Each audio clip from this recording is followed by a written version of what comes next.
happy Halloween. I hope you guys are having a lovely day. I feel like I'm lisping a lot, because my fangs have grown in. Anyway, hello, and welcome to our Halloween special, our KWT Halloween special. If you don't know who I am Tara with Kittens, Weights, and Tarot. You can learn a little bit more about me by checking out the information box down below. You can check out my website, kittensweightsandtarot.com. You can check out my witchy shop, Desert Cauldron. Maybe check out ways to support the channel over on Patreon and YouTube members. And also thank you to all of my subscribers. So happy Halloween. All right, so let me know how you guys are doing today.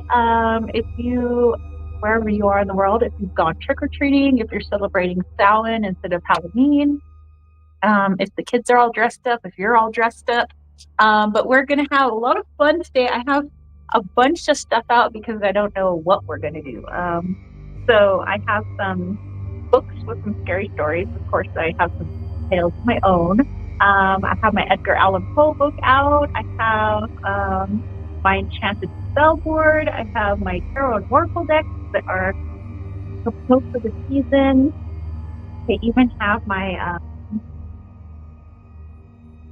Black Obsidian locket in case I'm going to do a little bit of pyromancy since there is a fire going behind me. What else do I have? Just loads of stuff. And for this live chat, we're going to do what I've done in the past, which is to invite people into the live stream. So I can have like 10 people in the live stream, just so we could hang out and we could sign cards for, everybody else in the chat. We could share stories, maybe talk about your favorite Halloween or favorite Samhain. And I might take out my fangs now because I feel like it's really hard to talk. Fangs are for biting, not for talking. Anyway, Eternal Monkey says, hey, happy Halloween. Hello. It's celebrating my father's birthday today. All right. Well, happy birthday to your dad. Costalini said, spooky. Eternal Monkey's like,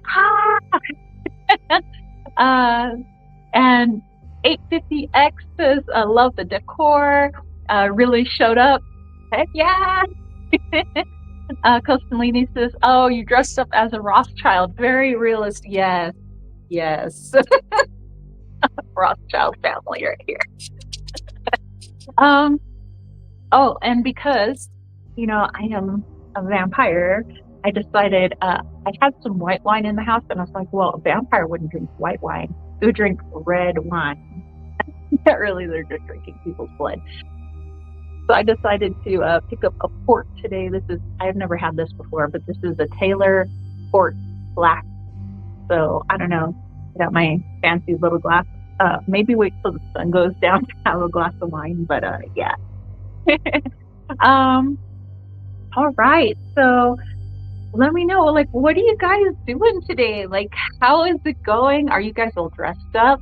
Let me know who might want to come into the chat with me because it was a lot of fun. I haven't really done that since probably been 6 or 7 years since I had all these people in the chat. Hold on, let me just defang myself. Let me unfang.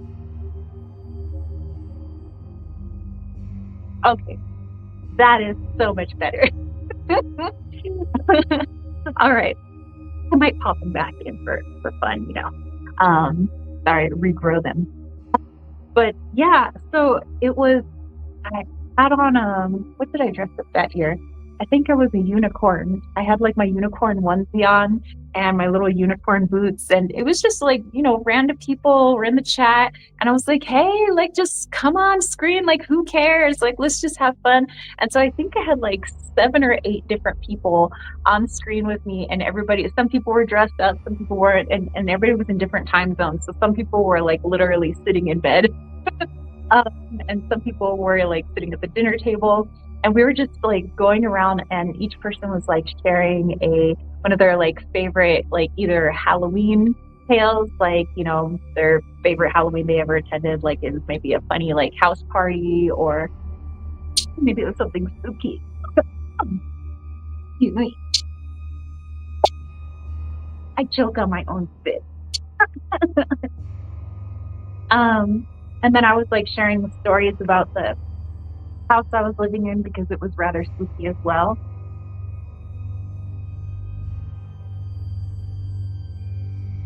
Stay hydrated, my friend. And 850X says red wine. Yes, you are on theme. Oh yeah. And I even like did my nails all technically I guess they're, whoa, what's happening to my phone there? But yeah, they're supposed to look like my nails are dipped in blood. My enemies. Anywho, so yeah, maybe we can do that a bit later as people start to show up. But yeah, I think it would be a lot of fun, you guys. All right. Let's see here. Wow, we got the Halloween music blasting. Let's see, what deck do I want to use? I want to maybe pull some messages for Halloween. Let's see. Well, first, let me show you what decks I have. I mean, while we're here, just hanging out, having some funsies. Okay.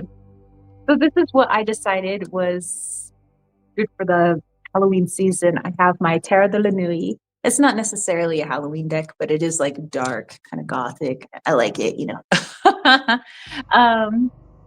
All right. So Riley has posted for you guys the link if you would like to join in. Like, the more the merrier. Like, this is just like a hangout. We're just having a Halloween hangout. Like, let's get cozy. Let's get spooky. Let's do it. So I have this deck. We'll still have our Sunday live chat. So this is like our extra fun live chat. I have the Elqui Oracle. I also have the Dark Light Oracle. I have the De La Nuit Oracle. Let's see, what else do I have? Ooh, of course I had to have a lot of my Deviant Moon deck. So my Mildred Payne Secret Pocket Oracle is in here. Zammer Twins Oracle.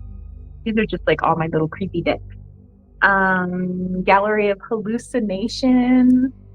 That's a fun one. And Mildred Payne's Oracle of Black Enchantment. Oh yeah. By the way, I don't think we're gonna use all of these decks, but I thought I would just bust them out. Of course, the Halloween Tarot has to hang out with us, and in here is my Autumn's Delight deck from my friend V-Love. And then these two are from the Earthly Souls and Spirits. One is the Earthly Souls and Spirits Oracle, and this is the Moon Oracle. So this is like the original, and this is like more of the mass-produced. Let's see, what else? What other creepiness do we have for you guys? We have the Bohemian Gothic. We have the Blue Tarot. I also have the Tarot B and the Tarot Z. So we got zombies and vampires. Oh yeah. And when I was little and it came to dressing up for Halloween, I think, what was my very first costume? My very first costume was a bunny rabbit, and my mom had sewed it for me. My mom's like a wonderful seamstress, but my bunny rabbit ears were like long and floppy, and my mom did my little whiskers and everything, my little pink nose, and we went out trick-or-treating. And I remember my mom was so upset because everybody thought I was a kitty cat, and I didn't care, so I was like, oh, meow, meow. My mom's like, you're not a kitty, you're a bunny. I'm like, meow, meow. It's like, oh, cute little kitty cat. I'm like, yeah. My mom's like, she's a bunny. And then she sewed me a Crayola crayon costume one year. I don't know what color I was. I was just a crayon. Let's see. She sewed me a Starfleet Academy uniform because I'm a Star Trek nerd. See, what else did she make me? But for the most part, I always dressed up as a vampire, and I wanted to be a vampire basically all year round. So I wore my cape. all the time. And my mom's like, you have to put the Halloween cape away. It's July. And I'm like, but I'm a vampire, Mama. And she's like, put it away. And I'm like, okay. And then I grabbed the witch's hat and I put that on. My mom's like, no, we're not playing Halloween right now. It's like, but I'm a witchy now. You said I can't be a vampire, so I'm a witchy. She's like, and you can't go to bed with your witch hat and your cape. I'm like, but I'm a witch vampire. Okay, so other decks I have the Lunar Nomad Oracle. I also have the Victorian Gothic Lenormand. These are my Lenormand decks. And I have Mysteries of the Old Castle. Spooky. And I have Nosferatu Lenormand. Let's see. What else we got going on here? I do have some more decks. Hold on. They're a good pile. I have a bunch of projects as well. So I have the Memento Mori. Looks like my friend Lily is texting up a storm. Lily, join the chat. We have the Antique Anatomy Tarot. I have her Antique Anatomy Ephemera edition. And I have her Ancestors and Advisors pack. I thought this would be really good in case we were doing like a little seance or something. I also have her Timing deck. And then in here, in my cool calavera, I have my Oracle of Oddities, which looks the body looks just like this. That's a fun deck. But these I would use all year round. Well, most of the time I use these all year round, but sometimes like the Halloween one, I just kind of keep it for Halloween, you know. So I get all excited because I get to use certain decks, you know. Let's see, what else do we have? We have Tarot of the Haunted House. We have the Zombie Tarot. We have the Brick or Tarot. The Dark Mansion.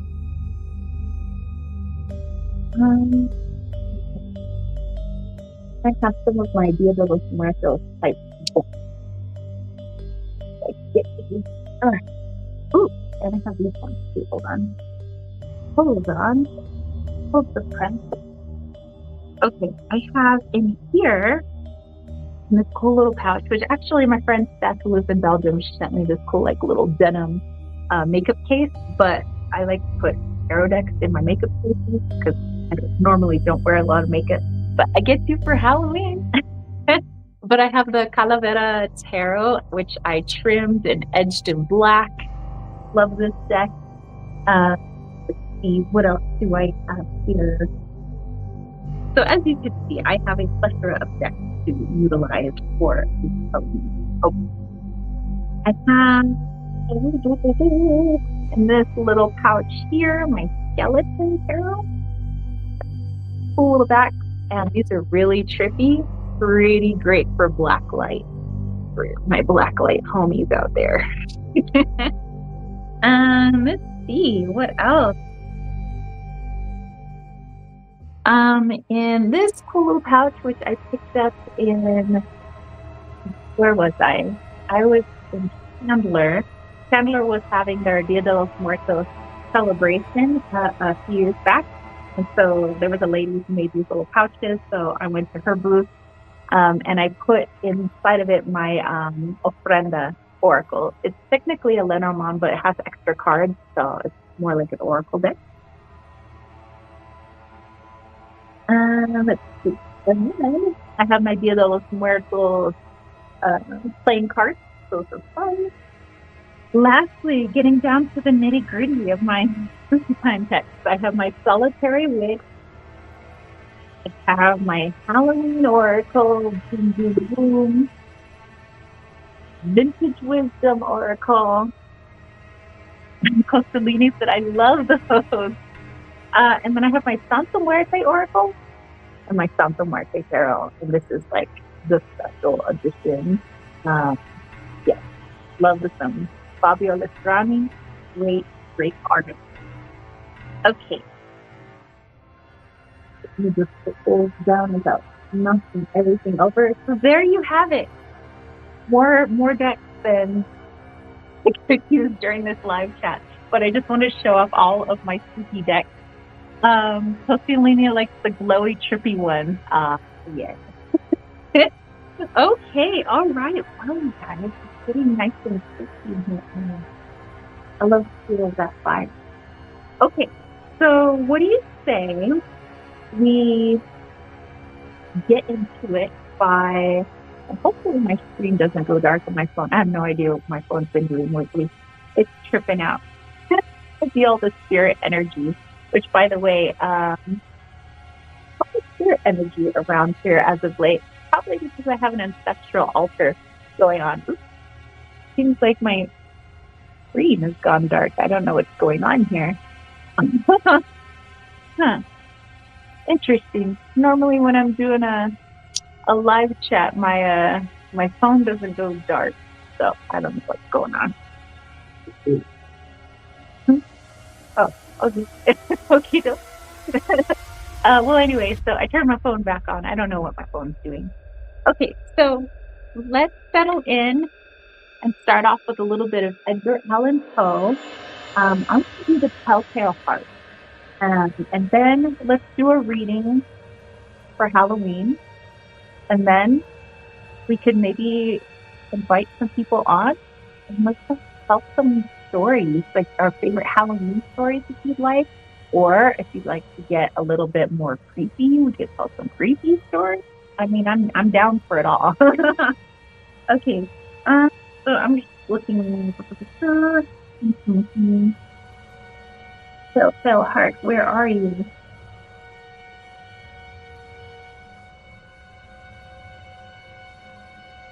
Okay, I see the raven.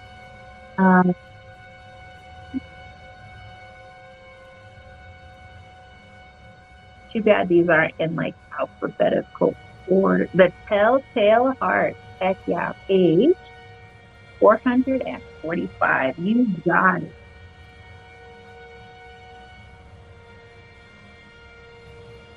445.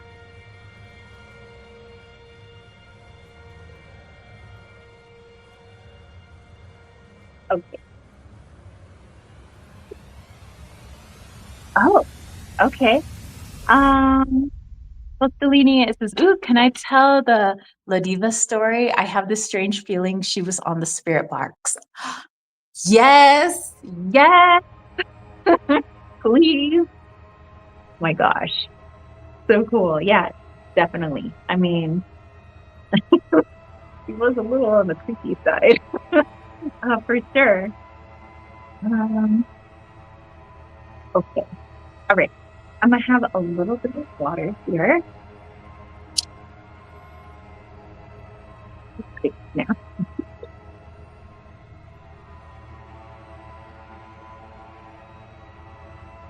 Yeah, the creepier the story, the better.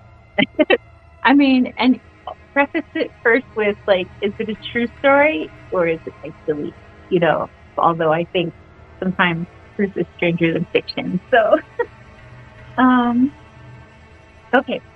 So I will get us started with the Telltale Heart. We'll do our reading and then we'll start telling our stories. How about that? Yeah. Okay. The Telltale Heart by Mr. Edgar Allan Poe. True. Nervous. Very, very dreadfully nervous. I had been and am, but will you say that I am mad? The disease had sharpened my senses, not destroyed, not dulled them. Above all was the sense of hearing acute. I've heard all things in the heaven and in the earth. I've heard many things in hell. How then am I mad? Hearken and observe how calmly I can tell you the whole story. It is impossible to say how first the idea entered my brain, but once conceived, it haunted me day and night. Object, there was none. Passion, there was none. I loved the old man. He had never wronged me. I had never given me insult. For his gold, I had no desire. It was his eye. Yes, it was this. He had the eye of a vulture. pale blue eye with a film over it. Whenever it fell upon me, my blood ran cold, and so by degrees, so very gradually, I made up my mind to take the life of the old man, and thus rid myself of the eye forever. No, this is the point. You fancy me mad. Madmen know nothing. But you should have seen me. You should have seen how wisely I proceeded, with what caution, with what foresight, with what dissimulation I went to work. I was never kinder to the old man than during the whole weekend before I killed him. And every night, about midnight, I turned the latch on his door and opened it, oh, so gently. And then, when I had made an opening sufficient for my head, I put in a dark lantern, all closed so that no light shone out, and then I thrust in my head. Oh, and you would have laughed to see me how cunningly I thrust it in. I moved it slowly, very, very slowly, so that I might not disturb the old man's sleep. It took me an hour to place my whole head within the opening so far that I could have seen as he lay upon his bed. Would a madman have been so wise as this? And then, when my head was well in the room, I undid the lantern cautiously, oh, so cautiously, for the hinges creaked. I undid it just so much that a single thin ray fell upon the vulture eye, and thus I did for 7 long nights. Every night, just as midnight, but I found the eye always closed, so it was impossible to do the work. For it was not the old man who vexed me, but his evil eye. And every morning, when the day broke, I went boldly into the chamber and spoke courageously to him, calling him by name in a hearty tone and inquiring how he passed the night. So, you see, he would have been a very profound old man indeed to suspect that every night, just at 12, I looked in upon him while he slept. Upon the 8th night, I was more than usually cautious in opening the door. A watch's minute hand moved more quickly than did mine. Never before that night had I felt the extent of my own powers. Oh, my sagacity! I could scarcely contain my feelings of triumph. To think that there I was, opening the door, little by little, and not even to dream of my secret deeds or thoughts. He fairly chuckled at the idea, and perhaps he heard me, for he moved on the bed suddenly. It startled. Now, you may think that I drew back, but no. His room was black as pitch, with a thick darkness, for the shutters were close fastened through fear of robbers. And so I knew that he could not see that opening of the door, and I kept pushing it on steadily. I had my head in and was about to open the lantern when my thumb slipped upon the tin fastening, and the old man sprang up in the bed, crying out, "Who's there?" I kept quite still and said nothing. For a whole hour, I did not move a muscle, and in the meantime, I did not hear him lay down. He was still sitting up in the bed listening, just as I have done night after night, hearkening to the death watches in the wall. Presently I heard a slight groan, and I knew it was the groan of mortal terror. It was not a groan of pain or of grief. Oh no! It was the low, stifled sound that arises from the bottom of the soul when overcharged with awe. I knew the sound well. Many a night, just at midnight, when all the world slept, it had welled up from my own bosom, deepening with its dreadful echo. The terrors that distracted me, I say I knew it well. I knew what the old man felt and pitied him, although I chuckled at heart. I knew that he had been lying awake ever since the first slight noise when he had turned in the bed. His fears had been ever since growing upon him. He had been trying to fancy these causeless mysteries, but could not. He had been saying to himself, It is nothing but the wind in the chimney. It is only a mouse crossing the floor, or it is merely a cricket which had made a single chirp. He has been trying to comfort himself with these suppositions, but he had found all in vain, because death is approaching him, had stalked with his black shadow before him and enveloped the victim. And it was the mournful influence of the unperceived shadow that caused him to feel, although he never saw nor heard, to feel the presence of my head within the room. When I had waited a long time, very patiently, without hearing him lie down, I resolved to open a little, very little crevice in the lantern. So I opened it. You cannot imagine how stealthily, until at length a single dim ray, like the thread of the spider, shot from out the crevice and fell upon the vault room. It was open, wide, wide. I grew furious as I gazed upon it. I saw it with perfect distinctiveness, all a dull blue with hideous veil over it that chilled the very marrow in my bones, but I could see nothing else of the old man's face or person, for I had directed the ray as if by instinct, precisely upon the damned spot. And now, have I not told you that what you mistake for madness is but over acuteness of the senses? Now, I say, there came to my ears a low, dull, quick sound, just as the watch makes when enveloped in cotton. I knew that sound well, too. It was the beating of the old man's heart. It increased in my fury as the beating of a drum stimulates the soldier into courage. But even yet I refrained and kept still. I scarcely breathed. I held the lantern motionless. I tried how steadily I could maintain the ray upon the eye. Meantime, the hellish tattoo of the heart increased. It grew quicker and quicker and louder every instant. The old man's terror must have been extreme. It grew louder, I say, louder every moment. You mark me well. I have told you that I am very nervous, so I am. And now, at the dead hour of the night, amid the dreadful silence of that old house, so strange a noise as this excited me to uncontrollable terror.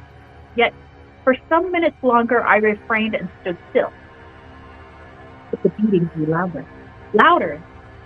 I thought the heart must burst, and now a new anxiety seized me. The sound would be heard by a neighbor. The old man's hour had come. With a loud yell, I threw upon the lantern and leapt into the room. He shrieked once only. In an instant, I dragged him to the floor and pulled the heavy bed over him. Then I smiled gaily to find the deed so far done. But for many minutes, the heart beat on with a muffled sound. This, however, did not vex me. It would not be heard through the wall. At length it ceased. The old man was dead. I removed the bed and examined the corpse. Yes, he was stone dead. I placed my hand upon the heart and held it there many minutes. There was no pulsation. I took for the concealment of the body. The night waned and I worked hastily, but in silence. First of all, I dismembered the corpse. I cut off the head and the arms and the legs. I then took up 3 planks from the flooring of the chamber and deposited all between the scantlings. I then replaced the board so cleverly, so cunningly, that no human eye, not even his, could have detected anything wrong. There was nothing to wash out, stain of any kind, no blood spot whatever. I had been too wary for that. A tub had caught all. When I made an end of these labors, it was 4 o'clock, still dark. At midnight, as the bell sounded the hour, there came a knocking at the street door. I went down to open it with a light heart. For what I had now to fear? There entered 3 men, who introduced themselves with perfect suavity as officers of the police. A shriek had been heard by a neighbor during the night. Suspicion of foul play had been aroused, and the formations had been long lodged at the police office, and they, the officers, had been deputed to search the premises. I smiled. For what had I to fear? I bade the gentleman welcome. The shriek, I said, was my own, in a dream. The old man I mentioned was absent in the country. I took my visitors all over the house. I bade them search well. I led them at length to his chamber. I showed them his treasures, secure, undisturbed. In the enthusiasm of my confidence, I brought Ferris into the room and desired them here to rest from their fatigue, while I myself, in the wild audacity of my perfect triumph, placed my own feet upon the very spot beneath which reposed the corpse of the victim. The officers were satisfied. My manner had convinced them. I was singularly at ease. They sat, and while I answered cheerily, they chatted of familiar things. But ere long, I felt myself getting pale and wished them gone. My head ached, and I fancied a ringing in my ears, but still they sat and still chatted. The ringing became more distinct. It continued and became more distinct. They talked more freely to get rid of the feeling, but it continued and gained definitiveness until at length I found that the noise was not within my ear. No doubt I now grew very pale, but I talked more fluently and with a heightened voice, yet the sound increased. And what could I do? It was a low, dull, quick sound, much such sound as a watch makes when enveloped in cotton. I gasped for breath, and yet the officers heard it not. I talked more quickly, more venomously, but the noise steadily increased. I arose and argued about practice in a high key and with violent gesticulations, but the noise steadily increased. Why would they not be gone? I paced the floor to and fro with heavy strides, as if excited to fury by the observations of the men, but the noise steadily increased. Oh God, what could I do? I foamed, I raved, I swore. I swung the chair upon which I had been sitting and grated it upon the boards, but the noise arose over and continually increased. It grew louder, louder, louder, and still the men chatted pleasantly and smiled. Was it possible they heard not? Almighty God! No, no, they heard. They suspectedly, they knew. They were making a mockery of my horror. This I thought, and this I did. But anything was better than this agony. Anything was more tolerable than this derision. I could bear this hypocritical smiles no more. I felt that I must scream or die, and now again, hark, louder, louder, louder. Villains, I shrieked. Dissemble no more. I admit the deed. Tear up the planks. Here, here, it is the beating of his hideous heart. Yes. Wait. Oh, all right. All righty. Well, let's go ahead and pull a card. Let me turn on this kitchen light real quick. I think it will help with the lighting a little bit. And you get to my fancy dress. Small fancy.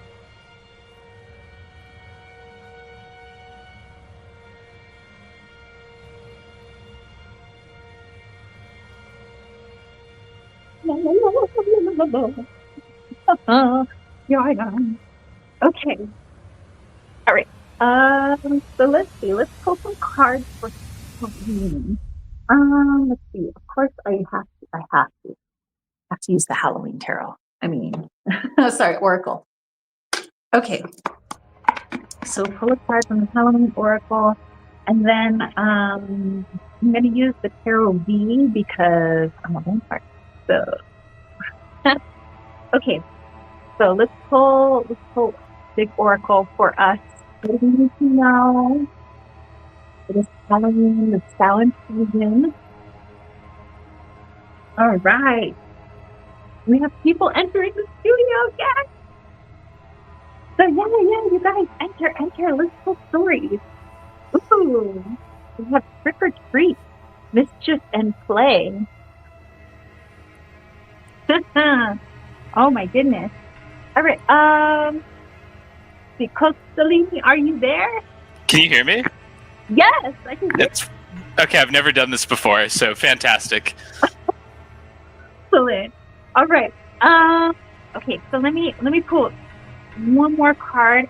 Give us a Halloween message. And by the way, if you are getting any sort of downloads about today or this season, by all means share.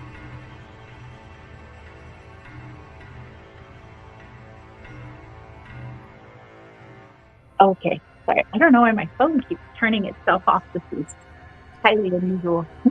I don't know if you're aware, but the music's kind of like louder than your voice. It's actually really hard to hear the stream. Oh, okay. So, all right, Riley, if you don't mind turning down the music. There we go. Is that better? Yeah, that's fantastic. Okay. All right. I thought it was just blaring on my end. I don't know. I can't ever hear how it sounds on YouTube. I can only hear how it sounds to me. Okay. Let's see what else. We got the Nine of Wands and mischief and play. So trick or treat. Well, I do feel that there are a lot, not only just like spirits of our loved ones and everything out and about, but I feel like everything, negative and positive, is out. Equal balance. So some people might be feeling just as strongly, maybe they're anti as they are feeling some sort of lower astral. So do make sure you guys are grounded, make sure you have your boundaries up, and I would say if you're worried about like these lower astrals, just try to see like where they're courting in, because really the only way, they're like parasites. They don't have any power of their own because everything is external for them, where the opposite with the positive polarity, everything is internal. So for them, everything being external, they only look for external sources to kind of pump themselves up, so to speak. So I would say, we have definitely the power to find out where those little buggers are getting in and then kick them out. Alrighty. So let's do some spooky tales. So your story though is real. So yeah, if you want to share it, go right on ahead. I would love to share it, but I'm no professional storyteller. So let me see how I'm gonna spin this. So last Sunday chat, we had something very interesting happen at the end of right before the meditation, right?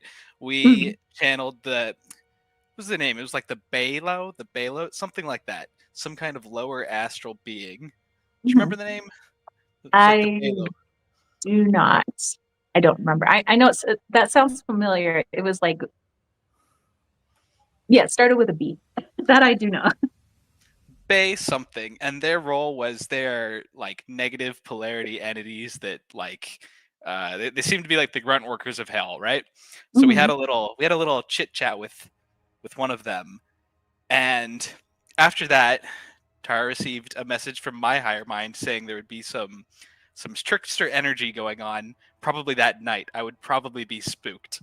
Now, this is very curious because unbeknownst to the chat, we'd already set up a channeling for the next day. And that night, after being told that a trick would be played on me, something very interesting happened. During the guided meditation, I started getting a ringing in my right ear. And at first I was like, well, like I trimmed my ear hair today. It's probably just that. It's probably nothing, right? And so as I'm going to sleep that night, I hear this very sexy voice in my right ear say, "It's bedtime." Like right as I'm trying to fall asleep, and I freak out and I turn over and I tell it to go away, right? And for me, that was huge because I'd never experienced clairaudience before. And for anybody watching who doesn't know what that's like, it literally sounds like this, like someone's just whispering in your ear. You don't feel any physical sensation, but it sounds like they're actually just speaking to you. So I fell asleep really quickly after that. But this is spooky for me already, right? Because we just talked to a demon, and then I was told a trick would happen, and then I experience heightened senses, and I literally think something's like sleeping beside me. And so I fall asleep, and all I remember when I wake up is I was at this table, like this wooden table, and I remember seeing my feet in my dream, but I remember nothing else. So the next day, Tara calls me, and well, I was curious to see who that was, right? Who could that be? And so the being that came through was named Leva or Ladiva or something like that. And she presented herself as kind of like my negative in a photograph. I guess you could call her negative polarity entity who has the opposite desires and the opposite, you know, you could say wants and actions in the world as I would have. And she explained to me that she wanted to lie with her brother that night so that we could have a pre-discussion. And then she explained during our dream, which I hadn't actually told Tara about. I didn't tell her about the dream part, that she had driven a knife into the table in front of me right before the dream ended. So that just gave me shivers. Yeah. And so one of the things I asked her if it would be possible would be if we could slow down the spirit box session, because Tara said she heard my name on the spirit box, and this just makes me think like this is going to be Leva or Latvia or whatever she said her name was trying to grab my attention. And so now I'm just expecting today. I heard another ringing in my ear, so I'm kind of just waiting for like another jump scare. Oh my gosh. Well, I mean, that was I think it was in your reading too on Sunday that like some of your old fears and stuff would be coming back around, but you have a different perspective on them. So, well, I mean, if she tries to come in with some jump scares or something, I'm sure you would deal with it much differently than you did like 5, 10 years ago. But yeah, I mean, they are up to some tricks. I love it. Like this is the perfect day for trickery. Oh, let me turn on the light here. Oh, hold on. Light's not working. Oh, that's weird. Huh. Lights aren't working in here. My phone is acting so weird. Like the electronics are doing some funky things. So, like my phone is like trying to keep trying to turn its screen off, and normally it never turns off. And then the overhead light in here just like isn't turning on. So I don't know. Do you think it would be fun do you have an oracle card maybe to ask if somebody's here? I do. Really? That might be fun. Let's see. It's like, I'm like, who's messing around in here? Messing with my stuff. I mean, I could feel all day something. Actually, I felt it last night before I went to bed. And I just kind of like was pushing light out into the room, just so I wouldn't be bothered in my dreams or anything like that. But I think I was starting to have a nightmare, if I recall.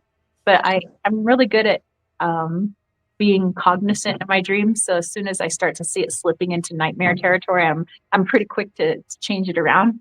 So I think I did change it around, but yeah, there's definitely something mischievous around. Let's see.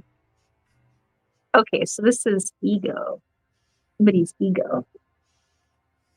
There we go. Yeah, that's much more gooder.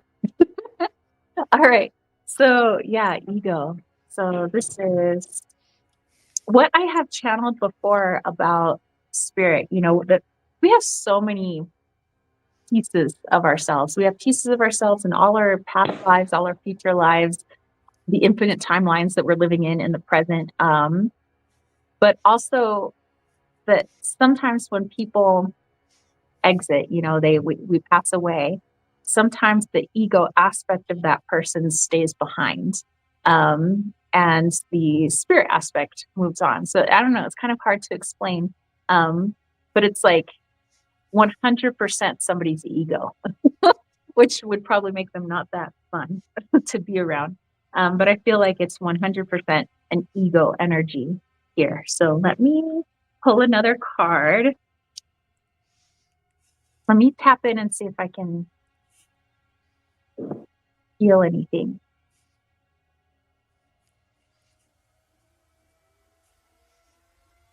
I do feel the feminine energy.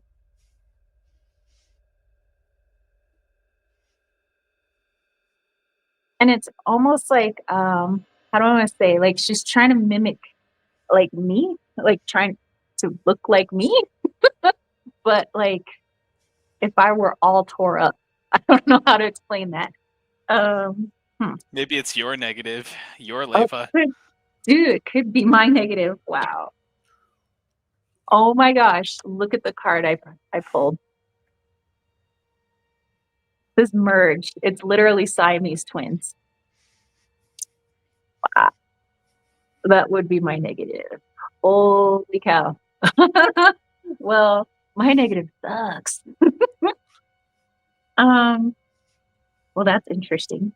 Okay, let me see. I'm gonna ground and clear the area once again. So give me just a moment. I'm just gonna push light out and I'm gonna be like, hey, negative, I see you, I hear you.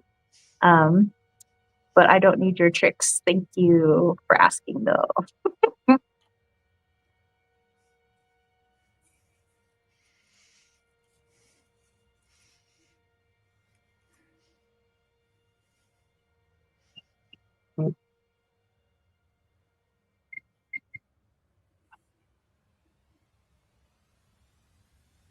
We're semi-okay for now. All right. Well, I have a story for you guys. See what story. I would like to tell the story of when I used to. It's one of the high schools I used to work at. I worked at a few different high schools within the district that I worked at for quite a while.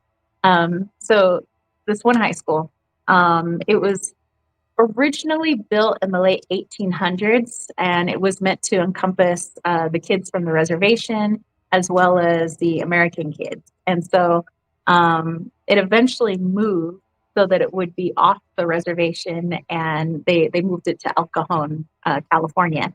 And that school was built in 1950, but they brought over some of the items from that old school to this new area, and it was still under the same school's name. And then some of those other items went down to one of the other schools in that district. So a few of the school items were kind of spread out. And people think that those items were like maybe a little bit haunted because those two schools are pretty creepy. I will say I can attest to that. Okay, so there are some original hallways from the original like 1950s school. There are some other buildings like portables that they built kind of throughout the years, but my classroom was in one of the original hallways. And so it's kind of like The Shining, what the hallway looks like. So there's two double doors on either end. It's a long hallway. There's lockers kind of lining both sides, and there's kind of classrooms interspersed between those different lockers. The doors are wooden, and there's like a portal within each door so that you can kind of look into the classrooms. It's like little brown portal. And I used to stay after school to finish grading papers because I didn't want to grade papers at home.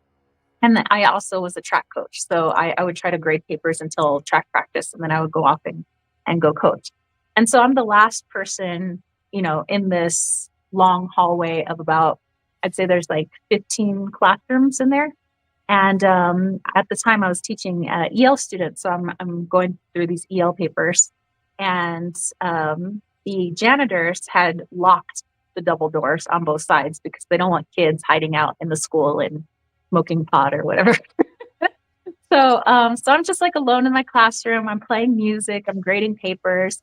And then I hear very faintly a kid crying. It sounds like a girl, and it's muffled. It sounds like, like these muffled kind of sobs. And I was like, hello? And I waited and the sobs went away.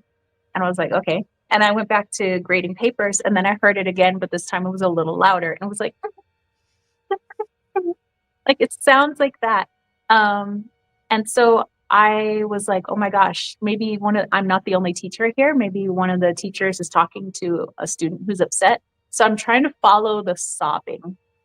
And I realized the sobbing sounds like it's coming from the classroom next door. And it sounds like it's coming through the wall. And so I go over to the corner of the classroom and it's really cold there in that corner of the classroom. I was like, ooh. And I can hear it really loud, as almost as if I'm standing in the sobbing. So like every hair is like standing on my arms, on the back of my neck, and it sounds so loud now. It sounds like and I was like, oh my gosh. So I ran out and I ran to the classroom next door and I'm like looking through the portal, and the classroom is dark. And I was like thinking, maybe there's a student in there and somehow the teacher locked them in the classroom. Like that seems, I don't know. So I'm like I'm looking, but I don't see the teacher that is that in that classroom. I don't see any student. So for a moment, I just like stood there. I was like, what is happening right now? And it's not like working with spirits or anything was new for me at that time. It's just, I was really good at like, when I'm home, I could do work with spirits and things like that. But when I'm at work, I'm 100% at work. Like I don't have time to be working with spirits and things like that. I'm trying to focus on my work and kids. So this was like really new. And I was like, so I went back in my classroom and I sat down and I was like, hey, listen, I hear you. You don't need to cry. You're okay. I was like, if you want me to help you, I'll help you, but you have to let me know. And then it was quiet and I didn't hear any more crying. I was like, all right. And so I tentatively went back to work.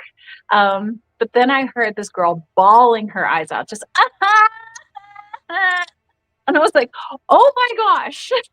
And I'm getting kind of like creeped out at this point, because it just like, it feels like I feel her and she feels so depressed and so sad.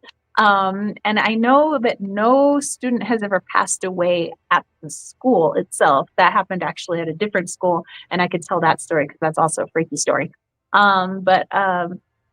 So I'm just like, I don't know, maybe it's like leftover energy from a student who was really upset at one time, but I could almost see the outline of like a girl with her arms around her knees and she's just sitting in the corner, like rocking herself, like she's got blonde hair and she's just crying her eyes out.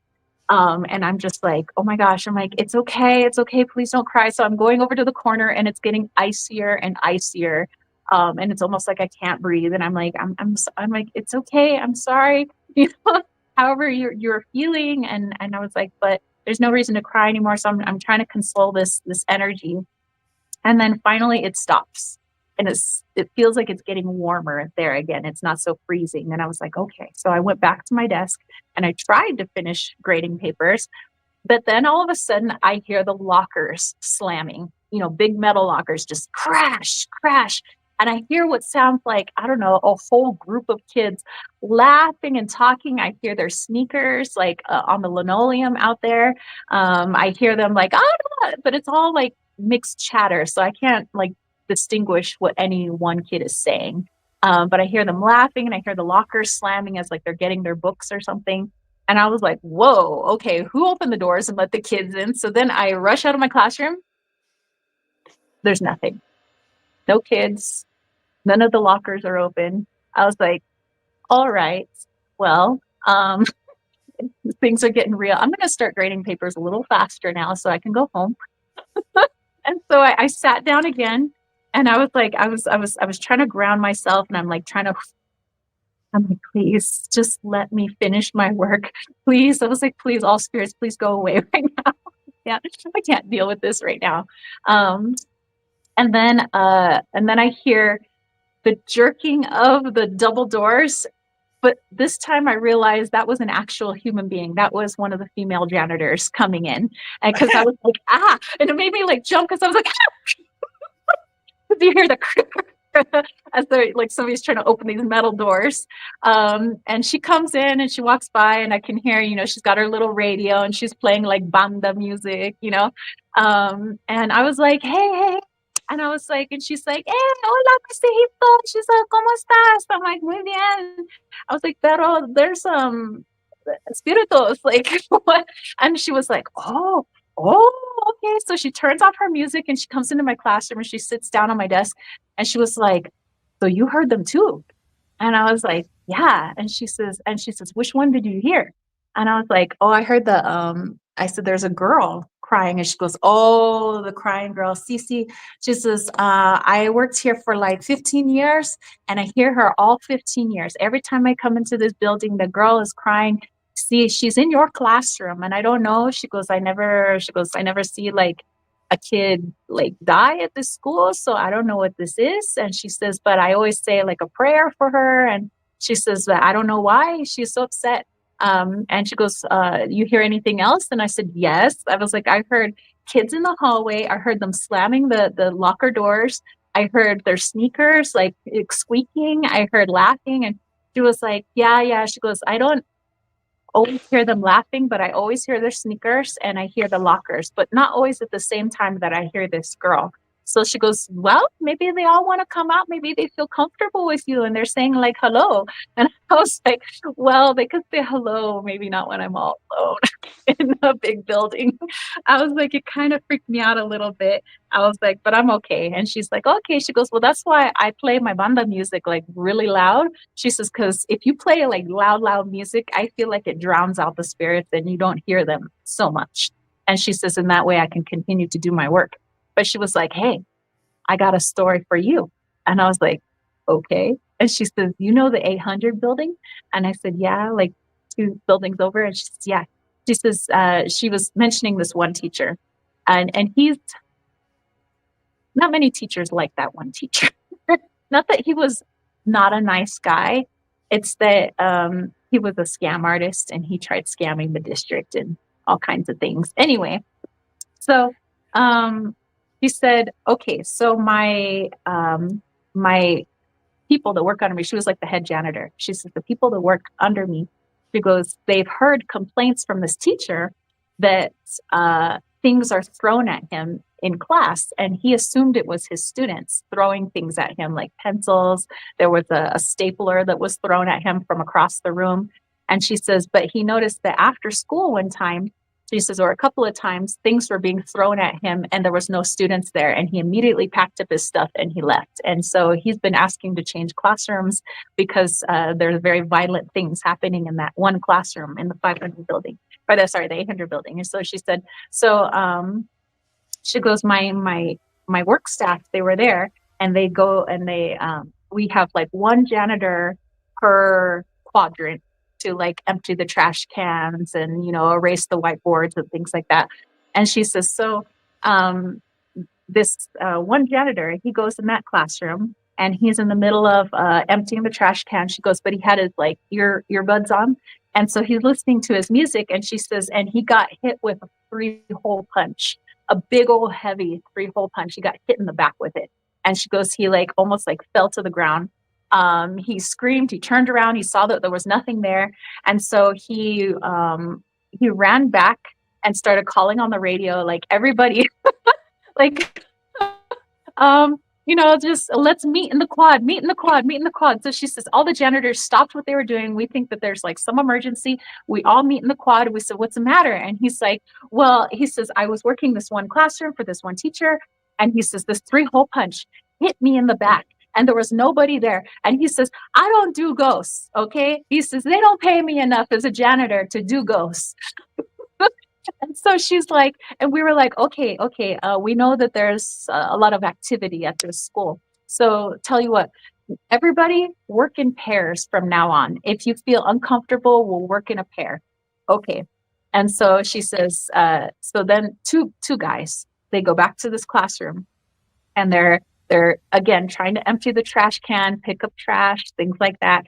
And she says, it was a whiteboard marker. They start getting their move, like they watch them fly off the whiteboard ledge that's right there, like one marker after the other is getting tossed at their heads. And so they said, okay, that's it. And they're like, let Jesus clean up this classroom because no. And so she says, it's that one classroom though. She says that has a lot of activity. Well, she goes, your room does too. She goes, this 100 building, but she says, yeah, they're really spooked about that classroom. And she says, and there's been other stuff around the school too, but she goes, as far as like a lot of activity, it's that classroom and yours. And I was like, well, lucky me. So yeah, okay, so that's my school stories. Like I said, I have others, but yeah. Okay, let's see. I find that so funny how they put the one person who can probably hear them all the time in that room. Mhm. Yeah, I'm like, oh, okay. I'm like, maybe not when I'm working, like not when I'm trying to teach, like really.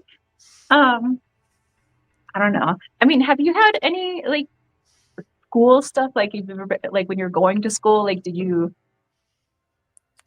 like ever feel anything, stuff like that? Because it seems like schools soak up energy like a sponge. I guess there's so much volatility in schools because kids are all super emotional and just like lots of bad things seem to happen there. Mhm. No, I don't think we had any hauntings at mine. It was mostly just like student teacher relationships.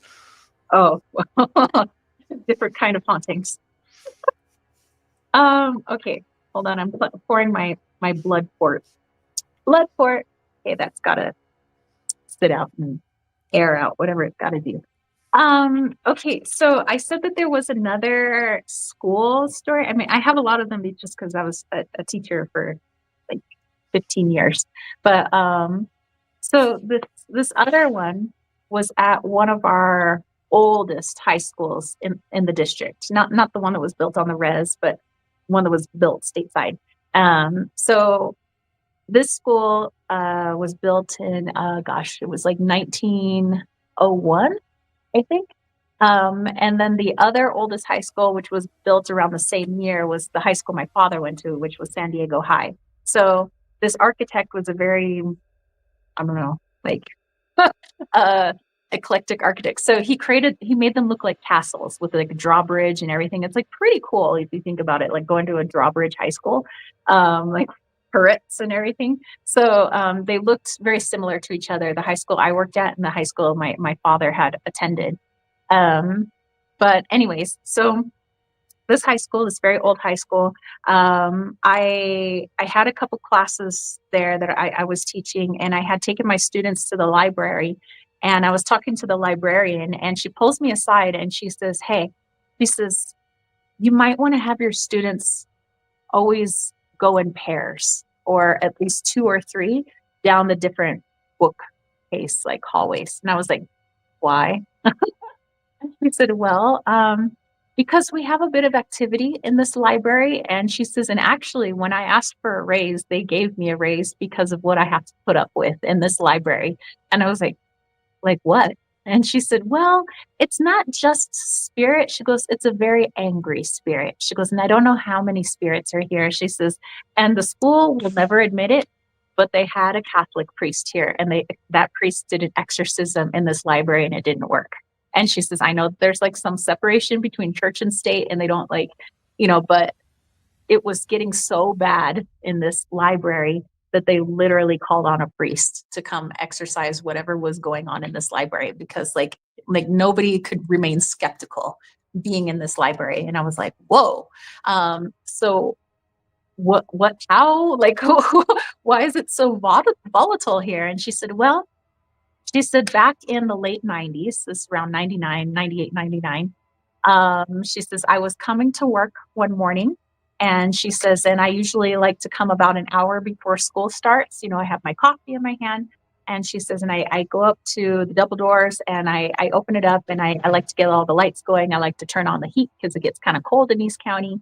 And she says, and as I was approaching the double doors, I realized that there was somebody hanging in front of the double doors. She says a child had hung himself the night before, so that he would be found the next day, and she says, I was the one that found him.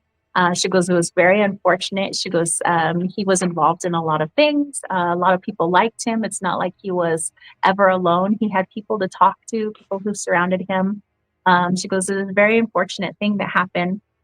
Police were here. They had to shut down the school for a couple of days to figure out what had occurred. It seems like what had happened was he went. There's classrooms above the library. It's 2 stories, so there's a library in the bottom, and then there's classrooms up top that the students walk up the stairs to. And so the student had gone and he had tied a rope around the railing and then dropped himself in front of the library doors and hung himself. And she says, and after that, she says we had a lot of just activity happening, in in the library. She said it was everything from books flying off the shelves, trying to hit you in the head, to pencils flying at you, sometimes trying to stab you with pencils. She says staplers, 3-hole punches. She goes, sometimes I get slapped across the face. Sometimes you feel like somebody's nails like digging into your shoulders, or somebody like shoving you. And she says, and it's not just me. Sometimes she goes, other students, and it's not just like male or female. She goes, like, it'll happen to boys, it'll happen to girls, it'll happen to teachers, it happens to me. It doesn't seem to be discerning. It's just angry. And I was like, whoa. Okay. I was like, well, duly noted. Not 10 minutes later, after I hear this story, I hear one of my students go, Mr. Chipto! I was like, what? I go running over there, and this girl comes over and she's like, Mrs. Chipto, I was just like over there. She goes, I swear I wasn't on my phone. She says, okay, maybe I was on my phone, but she goes, one of the books flew off the shelf and like hit me in the head. She goes, and I thought it was somebody, but I looked and there was nobody in that area. She goes, I don't want to be in a haunted library. Is this library haunted? And I was like, no, the library's not haunted. Yeah. I was like, it probably just fell. It fell and hit my head. I don't think so. And I was like, okay, well, you shouldn't have been on your phone. Let's see what happens when you're on your phone. I was like, put your phone away. So then there was a couple of other instances where the students said the books would fly off the shelves and hit them. Nothing really ever happened to me, but I did see the lady, the librarian. At one point, she was like checking out some of my students' books, and she like got pushed forward, and she was like, "Knock it off." And the students are like, "Knock what off?" And she said, "No, I'm not talking to you." She went back to like checking out the books, and the kids are looking at me and they're like, Miss Egipto, what's going on? I was like, ask your friends. I was like, I can't spread ghost gossip. So ask your friends. But yeah, so that well, plus there was other stuff at the high school, but that was like the main thing. And that one actually did have a suicide at the high school, which was, unfortunate. And so after school hours, I tried to do a cleansing. I tried to send the energy. Like I opened up a light portal for it. It didn't want to go though. So I was like, okay, well, I did my best. But yeah, those were. You can make that into a movie. That's super spooky. Yeah. Yeah, go ahead. You know what it probably is? So like whenever one of these things happens, so like we have this cultural phenomenon, right, where we all kind of think like, kids dying or bad things happening in schools, people start to think towards ghosts, right? And law of attraction starts pulling in more things like that. So I bet what happens is like if you're the janitor or the teacher or whoever who finds that body, you start making that association. You start calling in that energy of like, this is going to turn into a haunting. And then you have to go tell the principal. And then the principal starts thinking that way. And then it gets spread to one of the parents and that principal's spouse. And suddenly everybody's like through law of attraction pulling in like all of this like spooky trickster energy, right? So it's probably just the fact that we already have this belief that hauntings happen that way that just then pulls it all in. It's almost like once it happens, you're probably guaranteed that. Yeah. I mean, there's a lot of truth to that because, we always talk about vibration matches vibration. So if you're vibrating at a level of like fear and that there's some, negative energy, which there probably is some negative energy, I mean, there always is somewhere, negative energy hanging out. and that's what you're vibrating at. That's what you're thinking about. You're literally manifesting it. You'll multiply that energy, or give more energy to that thing that you don't want to give energy to. It's like saying, "Oh, I don't want this. Come on, I don't want this to happen. I don't want this to happen." But the universe doesn't hear the word "don't." It doesn't know no. So all it knows is, oh, you want this to happen. You want this to happen. You want more of this, because it's a very positive flow, manifestation. So yeah, I would have to agree. So I would suggest that as we continue telling some creepy stories, that before anybody goes to bed, just like let it go. Realize that it was somebody else's experience, somebody else's story, even if it was your own story, and just kind of try to release it. And you can even, if you have to, put your mind on something else, watch a comedy, watch some silliness on TikTok. I don't know. But sometimes that helps to kind of put people in a different vibrational mood. Sometimes I notice that if I'm really unnerved about something, I'll play the happiest, most annoying music ever. And that gets me into that mode. And so that way I get out of that, oh my gosh, anxious type energy. So I don't know if you've done something like that. Watch The Shining before bed. Yep. Oh, okay. Oh my gosh, not The Shining. Oh my gosh. What is I don't know if you watch scary movies, but what was like the scariest you ever watched? Was it The Shining? Okay, I don't know if I could even say it on your channel, but it's the centipede one. Oh, that one, yes. Yeah. Human centipede, yeah. Yeah. Mhm. All three, like honestly, any of them, they're all horrifying. Like I didn't sleep after that. For me, it was The Exorcist and Poltergeist 1 and 2. I don't know if there was a third Poltergeist, but I don't know. I remember being young, like really young, when I saw them. And then when again I saw them as a teenager, they just really freaked me out. I just couldn't watch them. Like I could watch all sorts of other scary movies. I even saw a couple of years ago, I saw Hereditary. And it was, I would admit, that's a pretty creepy one. But I don't know. It's like the old school, like yeah, Exorcist and Poltergeist.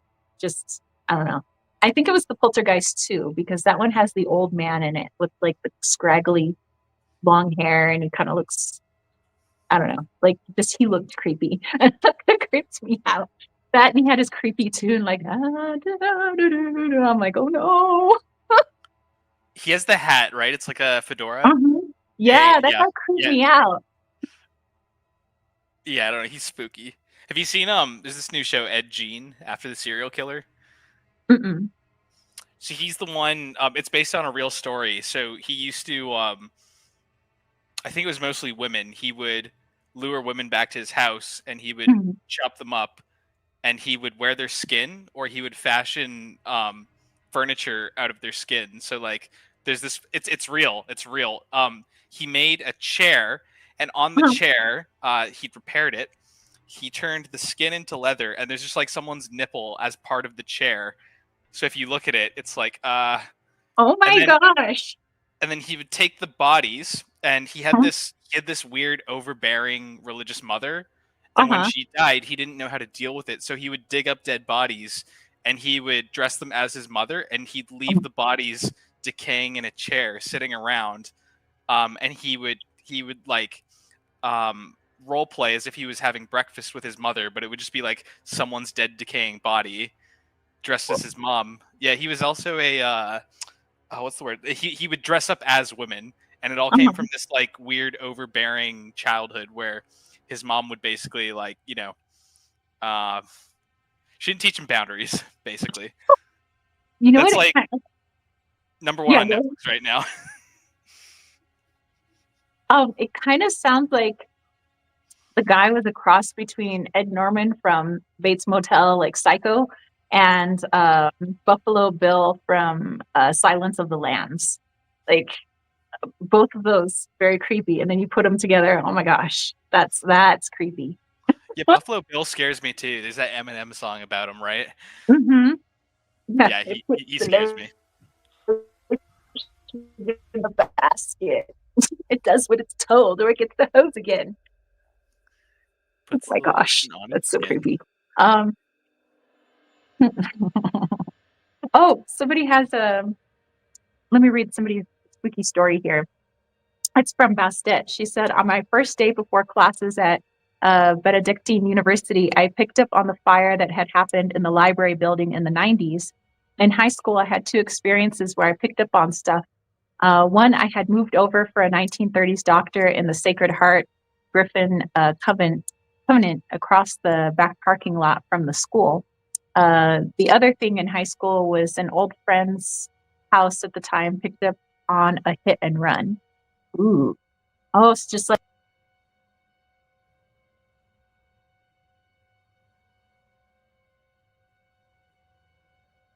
energy is strong enough, like, or an emotion is strong enough. Sometimes we leave an imprint behind. Sometimes it could be a really happy one. It doesn't always have to be a scary one. And I think people pick up on that too. So that, ooh. Oh, Easy Does It said, her scariest movie is Nightmare on Elm Street. Yeah, Freddy Krueger. No, thank you.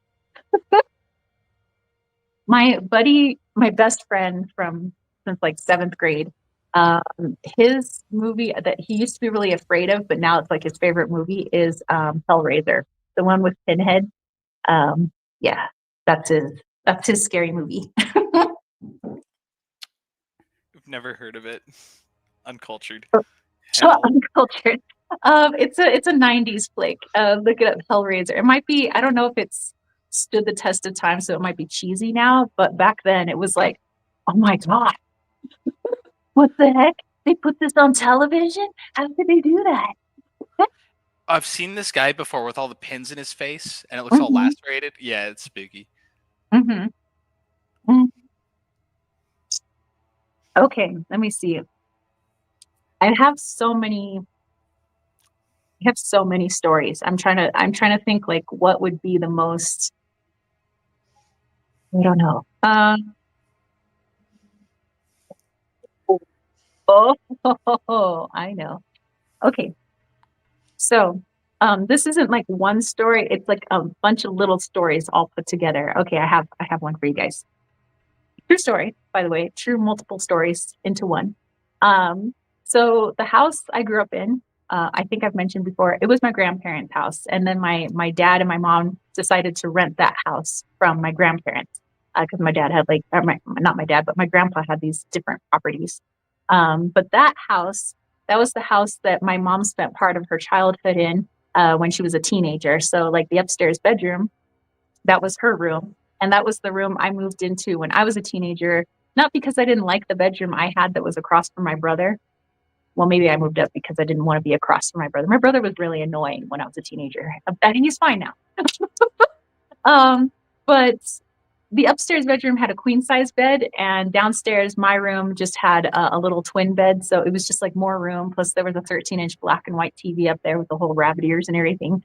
And nobody knew I was watching television when I was supposed to be asleep. So I thought it was pretty good, sleeping up there.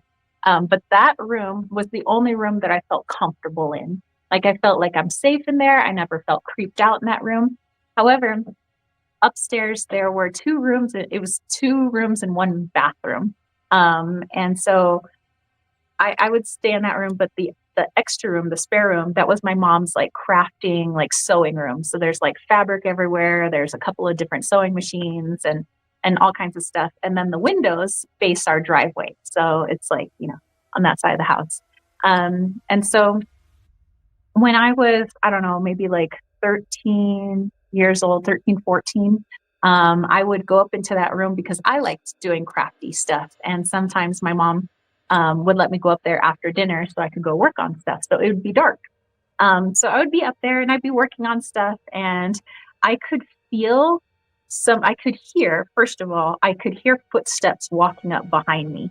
And I would kind of like turn my head just a little bit so I could look out the peripheral, and I would know that nobody's there, but I could hear them. And I would start to feel that sense like somebody's watching you that doesn't want you to be there, that really like overwhelming feeling. And so I'd start to feel it on my arms, I'd feel it on my neck, and I would just like, and then I could feel that person standing right behind me, and it was almost like I can hear them breathing, just trying to get me to leave. And at that point I'd go, I'm all done now, I'm all done, I'm going to leave now, please don't scare me anymore. I would just like start singing, and I was like, putting away my stuff now, I'm not gonna draw anymore, I'm going to go downstairs. And so I would and I would also have every light on in the house upstairs, because I felt safer that way, because I was at that time, you know, when I was really young, I was scared to see what I would see without the lights on, because I already saw enough with the lights on, but I felt better if all the lights were on. So the hallway light would be on, the stairs light would be on, the room that I was in, that light would be on. And so I shut off the light, and then I would go like this so I wouldn't have to look into the dark room after the light was off. And then I would shut off the hallway light, and I would just continue walking like this, because I didn't want to see anything in my peripheral. I didn't want to see anything. I had such a hard time sleeping. I experienced so much sleep paralysis in that house when I was growing up. There was so much spirit activity. There was like stuff where like my light bulbs would burst after like 2 days. So I constantly needed new light bulbs because they would always burst. And it wasn't a wiring issue. We checked. I don't know. I just felt very not at ease in that house. And I would have like weird nightmares sometimes, and it was just, I don't know. So I'd be really freaked out. And I didn't know what that was upstairs, and I didn't want to know. I just wanted it to go away, because at the time I didn't know about meditation. I didn't know about all the things that I know now. And I'm just like, what if I knew then what I know now? I probably wouldn't have been as scared. I probably would have cleared that house, and I probably would have had a way less scary childhood. Let me see. I'm trying to think. So I would sometimes like to take a shower upstairs, just because that way I could play my stereo as loud as I wanted to, and you know, be in the shower. And I had like this old school like boom box with like, it had a tape deck, and then it had like a CD player on top. And so I would balance that on the sink in the bathroom upstairs. And by the way, the bathroom, I don't know who designed it, but they were on crack, I think, because that door, when it opens, it hits the toilet. So it can't open all the way. It's like it was made for little tiny doors. I don't know what.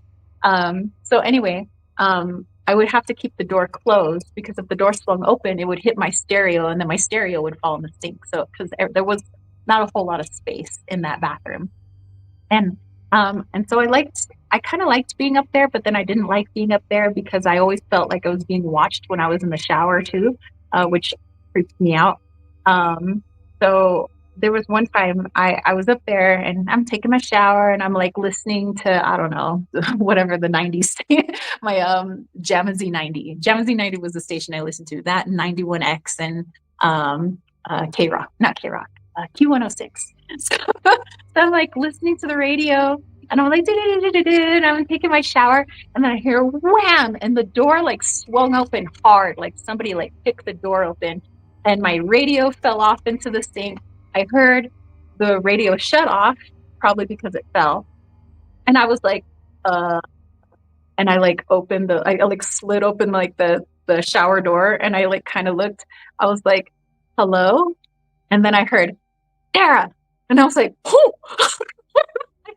So I slammed the door. I was like, okay. I was like, I don't even think I got all the shampoo out of my hair. I was like, I'm all done now. I'm done. I'm done. I'm out of here. You know, so I like, I went, I like put on my pajamas, and I grabbed my stereo, and I like sprinted downstairs, like just go running like this. Like, I just didn't want to see anything, like eyes half closed, like, please don't talk to me. Please don't touch me. Please don't. And I was so scared, but it was only upstairs. Like upstairs was creepy. It was in that bathroom, and it was in that crafting room, that sewing room, my mom's sewing room. And my mom, I would try to tell her that I didn't feel safe, upstairs. Like something is creepy up there. And she was like, why? She says, well, it should feel good because if I remember when I was a kid, a priest blessed this house. Well, they blessed the downstairs. They didn't bless the upstairs, but at least, the house is done. And I was like, well, I think that might have mattered that the priest didn't bless the upstairs. But she also had this portrait. Like there wasn't a whole lot of art in the house, really. But there was this portrait that hung on the wall in the hallway, and it was this profile of Jesus. And it was done by some priest. I don't know where. My mom just said some priest had done it. And it was done with chalk, like colored chalk. But dude, this was the creepiest Jesus picture I've ever seen in my whole life. I've never seen a creepier Jesus. So it's like a side profile, right? And he's got his crown of thorns, and he has a black and purple robe that's like really dark. Like he looks gray, like a dead person. The background is black, and it looks like it has these like leafless, like craggy trees in the background. It's like it's so dark looking. It's a really creepy photo, or I mean, like painting. And so my mom thought that by putting that up there, that would like make the vibes nicer. But I always felt like that painting was staring at me, and I didn't feel like it was Jesus. I don't know what was in that painting, but that was not Jesus.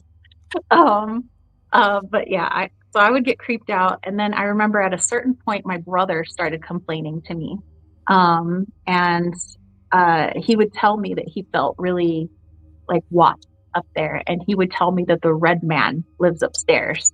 And I was like, what's the red man? And he's like, well, he's got a straw hat kind of and sunglasses, and he's got like chains and stuff. And he's like, and he floats.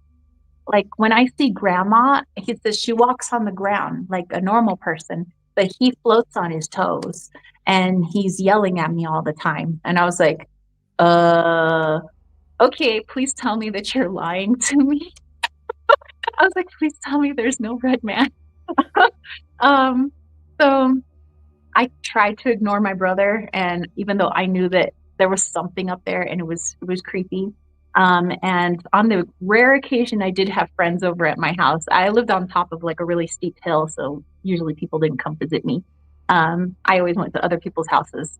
So I had a couple friends come over once, and somebody was using the downstairs bathroom. And so they asked me, hey, do you have another bathroom? And I said, oh, yeah, there's one right upstairs. I was like, just go upstairs, go down all the way to the end of the hallway. There's a bathroom right there. And they're like, oh, okay. And I remember one of my friends, my friend Rosa, actually, she was standing at the bottom of the stairs. And I remember her looking up and going, hey, I'm going to wait for this bathroom down here to free up. And I was like, why? I was like, just use the bathroom up there. And she looked back up and was like, nah, I'm good. And I was like, really? And I had another friend do the exact same thing. Again, somebody was using the bathroom downstairs. I was like, oh, just go upstairs, go down the hall, all the way to the end. And I remember them like start to go up the stairs, and they like looked up and went, oh, hell no. So they said, no, I'll just wait. I'll wait. And I was just like, why? What? I was like, it's daytime. I was like, it's not even creepy up there. And they were like, okay, you go up there. I was like, I'm not going up there. You go up there. You're the one that has to go to the bathroom. But another weird thing is my dog wouldn't go up there. I had a Maltese, actually. I have a picture. She's over here in my little ofrenda. I have my ofrenda for my animals. This is Precious. She was my dog that I had at the time. And she found me. She came to track practice one day, and she jumped in my mom's car, and she just wouldn't leave. So she became my dog. So anyway, Precious, she would run all over the house, and one day she like ran halfway up the stairs and then started yelping, going, and she like ran down the stairs. And I was like, no, I was like, come on, Precious. I was like, it's not scary up there. I'm like, oh crap, if the family dog won't go up the stairs, I was like, there's something really not good up there. So if my brother did have to go upstairs, like to use the bathroom or something, he would grab the dog and hold on to the dog for like safety. And the dog would be like squirming, like trying to get away, like, please don't make me go with you. But yeah, I remember one time, my brother he had to take the trash out. And so he was putting the trash out onto the curb for the trash truck. And he came back in the house and he was like looking really upset. And I was like, Brian, what's the matter? And he's like, oh, he said that, the red man was looking at me. The red man's right upstairs. He was looking out the window. He's looking at me. And he seemed like he had a knife in his hand. And I was like, what? I was like, he threatened you? So now I'm not scared. Now I'm like, you threatened my little brother? Like, what? Oh, no, this is not okay. So then I started marching over to the stairs and my mom was in the kitchen. She's like, what's the matter? I was like, there's a ghost up there and he threatened Brian. I'm going to go kick his ass. My mom's like, she's like, hold on, I'll go with you. So like all three of us go upstairs and my brother's like right behind me, like his hands are like digging into my jeans, because my brother's like 6 years younger than me, so he was like a little kid. So we go up the stairs and I said, where is he? He's like, he's in that room.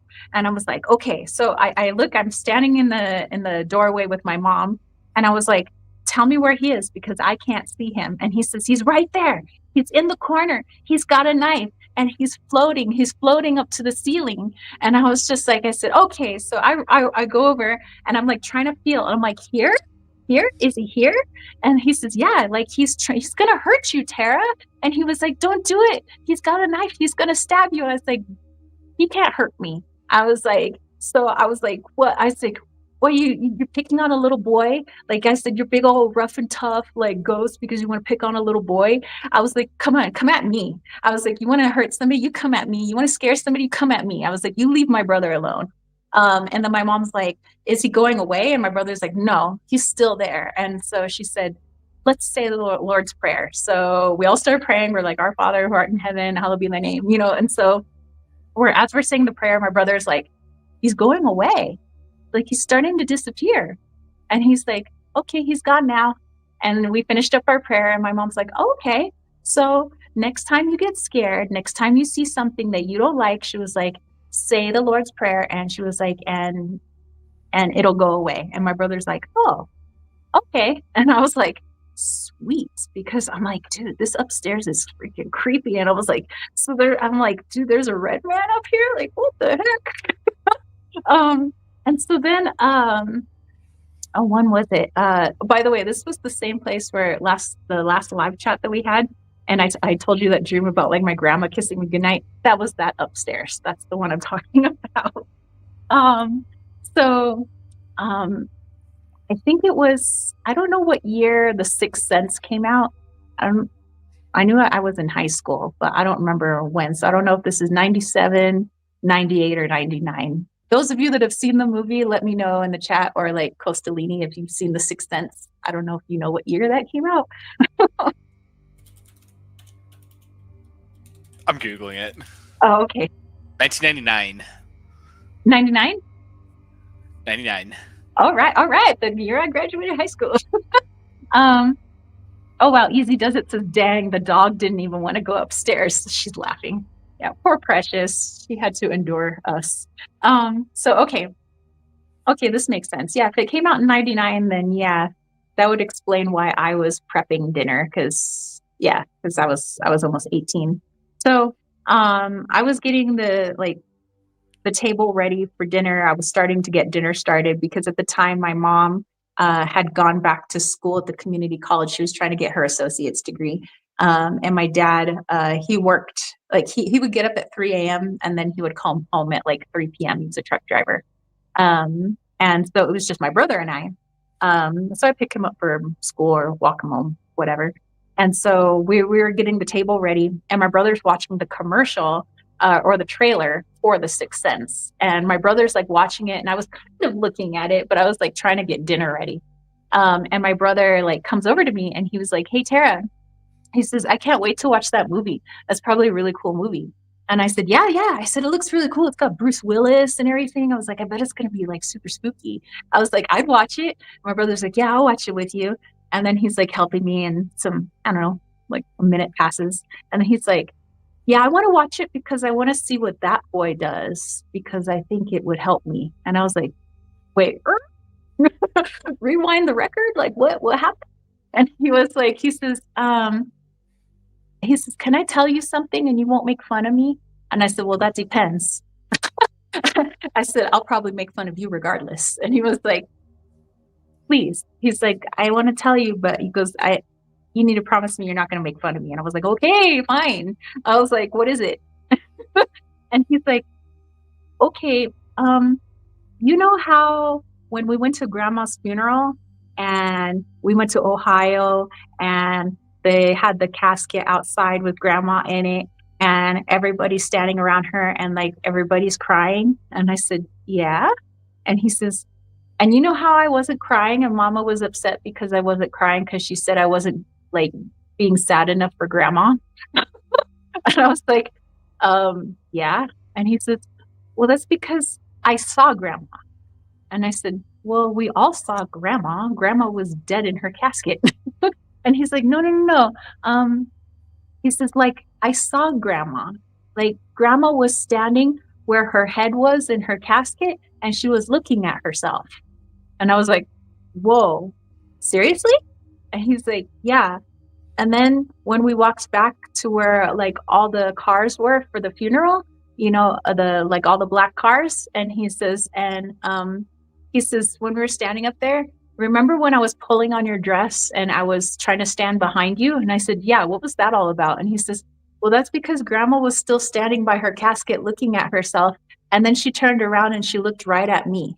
And then I got really scared. And I was like, oh, well, okay. I was like, but it's just grandma. So I was like, you don't have to be scared. And he's like, yeah, but I kind of am. He's like, and I don't know how to make her go away because she won't leave me alone. And I was like, well, why would she leave you alone? She loves you, like she's grandma. And he's like, yeah, but I don't want grandma to love me that much anymore. And I was like, well, I said, is that why you have all your night lights on in your room? I said, is that why you have Christmas lights? Because my brother had a string of Christmas lights around his bed.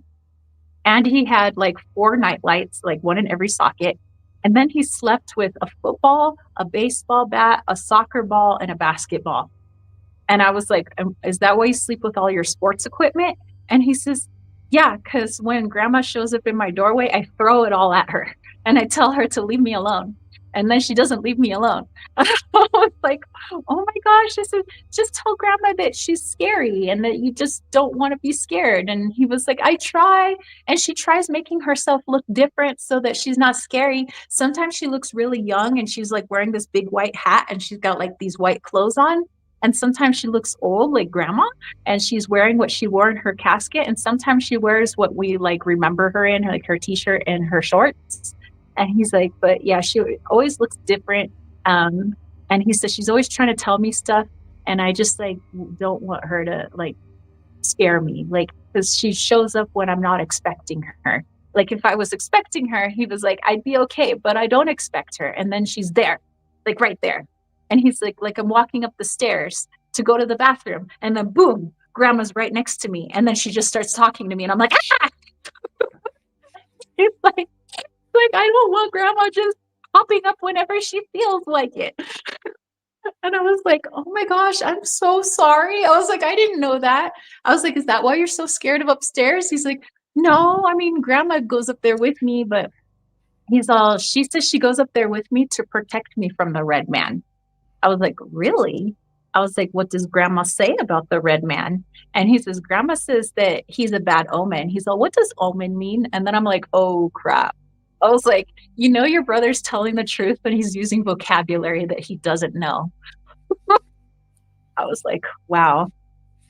That's really spooky. Have you ever noticed how like children seem to be able to see all this stuff and then they lose it as they age? And like for whatever reason, people always start with the bad things. It's like nobody ever starts off just seeing like angels and shit like that. It's always like demons and red people and like decapitated beings.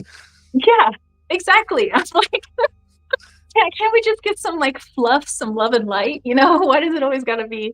I don't know why that is. Actually, maybe we could pull cards on it too. Like why little kids for the most part see the scary stuff, or at least we did as kids.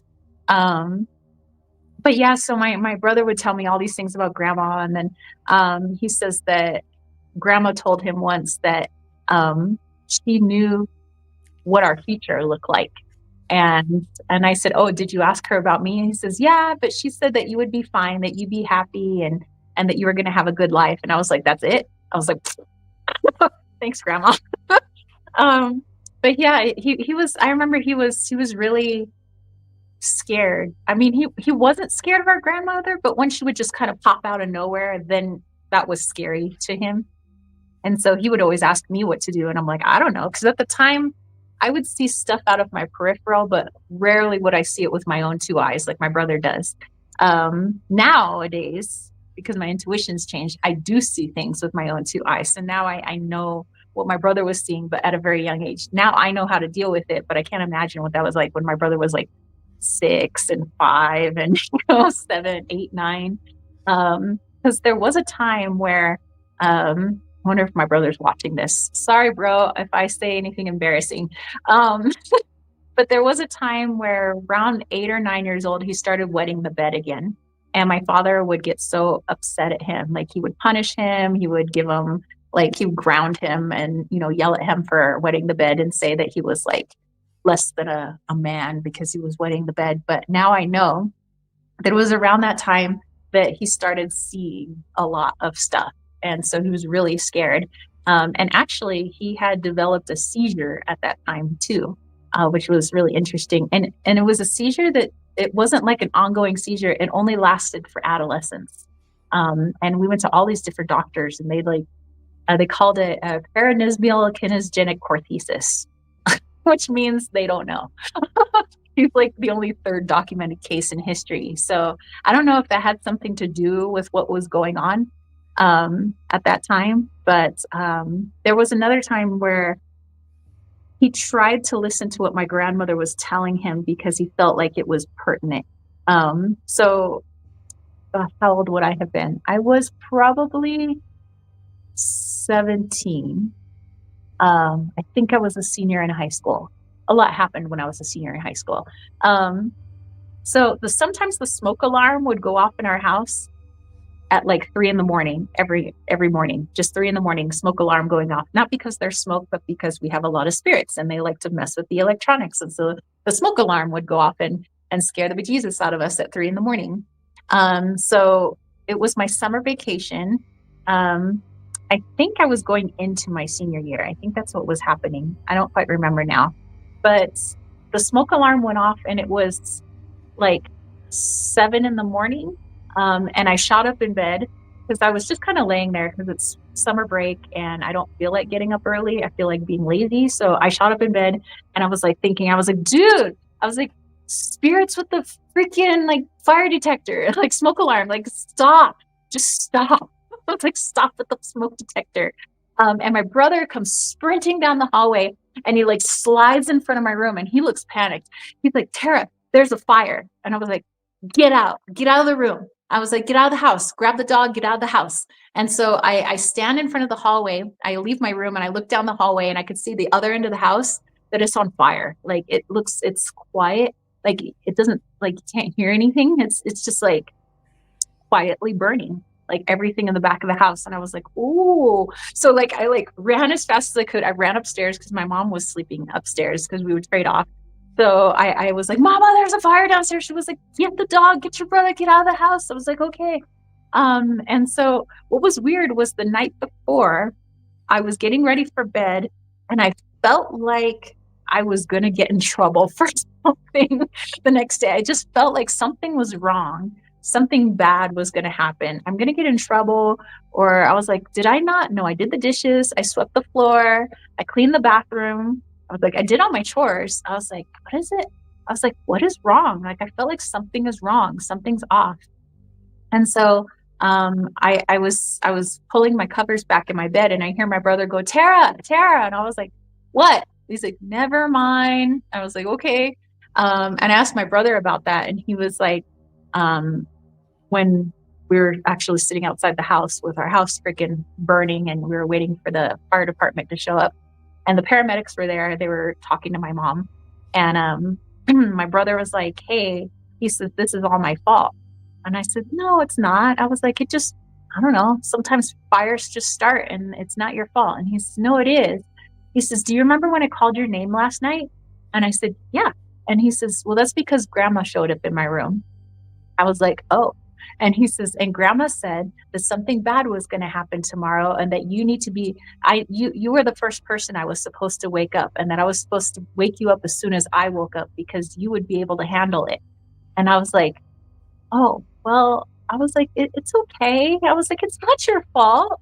And he was like, no, he says, because I forgot. He goes, I forgot to wake you up. And then I went into the kitchen, and he says, and I was pouring a glass of orange juice, and I was drinking the orange juice, and I saw something out of the corner of my eye, and I thought it was those weird lights that I see flying around the house. And he saw, but then I looked, and it was actually like a flame. And he goes, and it was behind the computer, because what had really happened was there was a short, and the computer had caught fire. And so the computer lit the whole rest of the room on fire. And so, like, he says, so he actually tried to go put it out. That was his first response. So he says, he opened the slider, because it's an extra room in the house. Like, my grandfather built like an extension, but it had a slider. So technically that's where the house was supposed to end. There was like a sliding glass door for like the backyard, but he built an extension and just like never built a real door. So we still had a slider. And so my brother says he opened the slider, he went into the extra room, and he was like, the pool table cover had just caught fire, and he tried to stomp it out. And when he did, the pool cover had turned to liquid and splashed up on his leg, giving him third-degree burns, second and third degree on his calf. And so he said that his leg was on fire. And so he tried to drop and roll like they teach you in school, but it didn't put out the fire. And so just the rest of his leg started to burn. So he was like trying to put it out with his hands. And then he ended up getting like second-degree burns on his hands. And he was like, and then he goes, after I put the fire out on my leg, that's when I ran over and I called you. And I was like, oh my gosh. And I was like, I said, I can't believe you tried to put out the fire. And he was like, well, I thought it was my fault because I used the computer. And then I thought maybe because I used the computer that started the fire. I was like, just because you use a computer doesn't mean it should catch fire. I said, I don't know what made it do that. I said, but that's not your fault. So we're just sitting there on the stoop, like waiting for my mom to finish arguing with the paramedics, because my mom was like, how much is this paramedics ride going to cost us? Because my daughter she's fine. She's got a driver's license. She can take us to the hospital. They're like, ma'am, we don't know how much smoke inhalation your children have had, and you have had, your daughter could pass out on the way. And she's like, well, that's just a risk we're willing to take, because I am not paying blah, blah, blah, blah. It was crazy. Anyway, she started to pass out, and they took that as okay, we're taking the family in the back of the paramedics. So yeah, that was interesting. And then when we came back to the house after the firefighters had put out the fire and all of that, and they had these big old fans to try to like clear everything out and dry it up because it was pretty wet in the house, and there's like soot all over the walls and everything. The firefighters, I had asked them when they came back to collect their stuff, I said, do you ever have like hot, like stuff that was valuable to us didn't burn in the house? And they were like, what do you mean? And I said, well, like the blinds, all the blinds in the house, like they all melted, like the whole first floor from my bedroom to like the back room, all the blinds were melted. There was ash all over my bedroom. Like there was ash all over my stuffed animals. There was like ash everywhere. There was pictures that were on a shelf, like old pictures of like my grandma, me and my brother and stuff like that. They were in between the two windows that had blinds. And even though the blinds melted, the pictures were fine. I had 2 Barbie dolls in the room that burned up. Everything in the room is burnt up. My parents' record collection, everything's burnt up. My dolls that were right next to the computer, literally sitting on the desk, not touched. Like my dolls were fine. Like how does everything else burn to a crisp? But my dolls that are sitting in the fire, they didn't burn up. None of the pictures burned up that were in the living room. I mean, some of my dad's pictures from the Philippines, they had burned up, but like everything else was fine. Some of the old photos of like my great grandparents, they were fine. And the firefighters were like, well, there's something that's called hot spots. And we don't really know why that happens, but it's like some spots in the house just don't burn. And I was like, but all of our photos, like, how are those all saved? How are my dolls saved? And they said, well, it's just a hot spot. That's just how fire works. And I was like, okay. We like to think my grandmother like saved all that stuff for us. Um, but yeah, that was a trip. And oh, there was another piece of that story that's also pretty wild. So the girl across the street had a huge crush on my brother, and she lived with her grandfather. Well, she had to go back and live with her aunt or something because the grandfather had just got diagnosed with cancer, and they said that he had about a week to live. Well, he ended up living like several more years. And so he was apparently supposed to be dead, but he was alive. And he says that he felt something tap his shoulder and tell him, you need to go across the street. The people are in trouble over there.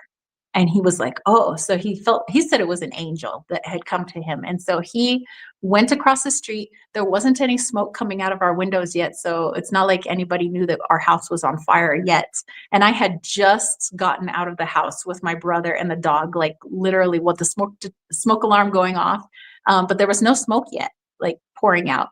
And he comes over and he says, where's your garden hose? And he says, do you have one in the back? And I said, yeah. And it didn't comprehend to me how this guy knows that we have a fire in our house. But he goes back there and I could hear the windows bursting. And I thought he was breaking our windows so that he could put out the fire. Turns out it was so hot in that room that all 9 windows burst. Like they were just exploding. It was like a fireball in that room. And so he was back there with a garden hose trying to put out the fire. Because he says an angel told him to. And so we were just so grateful. And I was just like, oh my gosh, like, how did you know to come over? And he was like, well, an angel told me. They said the people were in trouble over there and that I had to go help. And I didn't know what I needed to do. But the angel told me to go around back and get a garden hose. And I was like, whoa. So, yeah. My goodness. Let's see. Oh, Easy Does It says you have great stories. You are filled with awesome gems. Thank you. I'm glad my crazy life can be entertaining. No, I love sharing my crazy life. Very happy Monday says happy Halloween, supercalifragilisticexpialidocious. Very happy Monday said grandma is amazing. Easy Does It said this is a great way to spend Halloween. Thank you. You're very welcome. And thank you so much, Easy Does It. Wow, thanks. Very happy Monday says a night to remember. And everybody's given like grandma the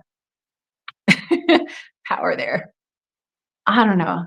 Have you had any stories kind of like that where like I don't know, like something warning you? I do have a story where I was, I guess, like saved, but I didn't even know it. For a long time, I thought it was a UFO, but I talked to this other medium sometimes, and I asked her about this. So maybe if you want to tap into this later, I think that'd be a lot of fun. So I was on a flight to Los Angeles from, I want to say we started in Georgia, but it doesn't really matter, right? And we're flying over Arizona, go figure, where all the UFO activity happens. My state. Right. It's the spookiest UFOist state.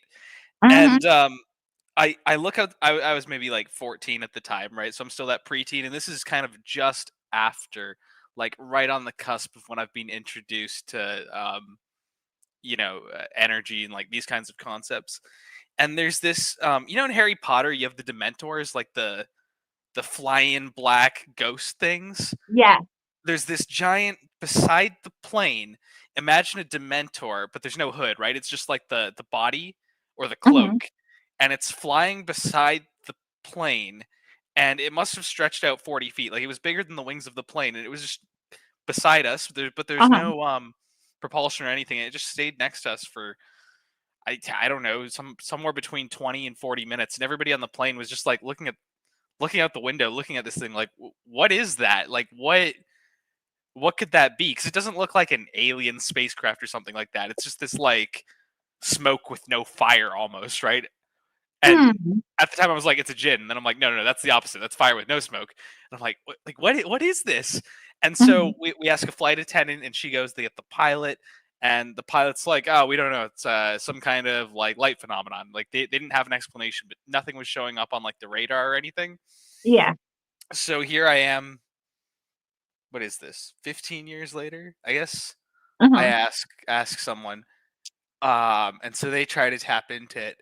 And above Arizona, or in Arizona, I guess, there are these it's like a hive mind, like a cluster of hive minds that kind of like patrol the area, I guess you could say.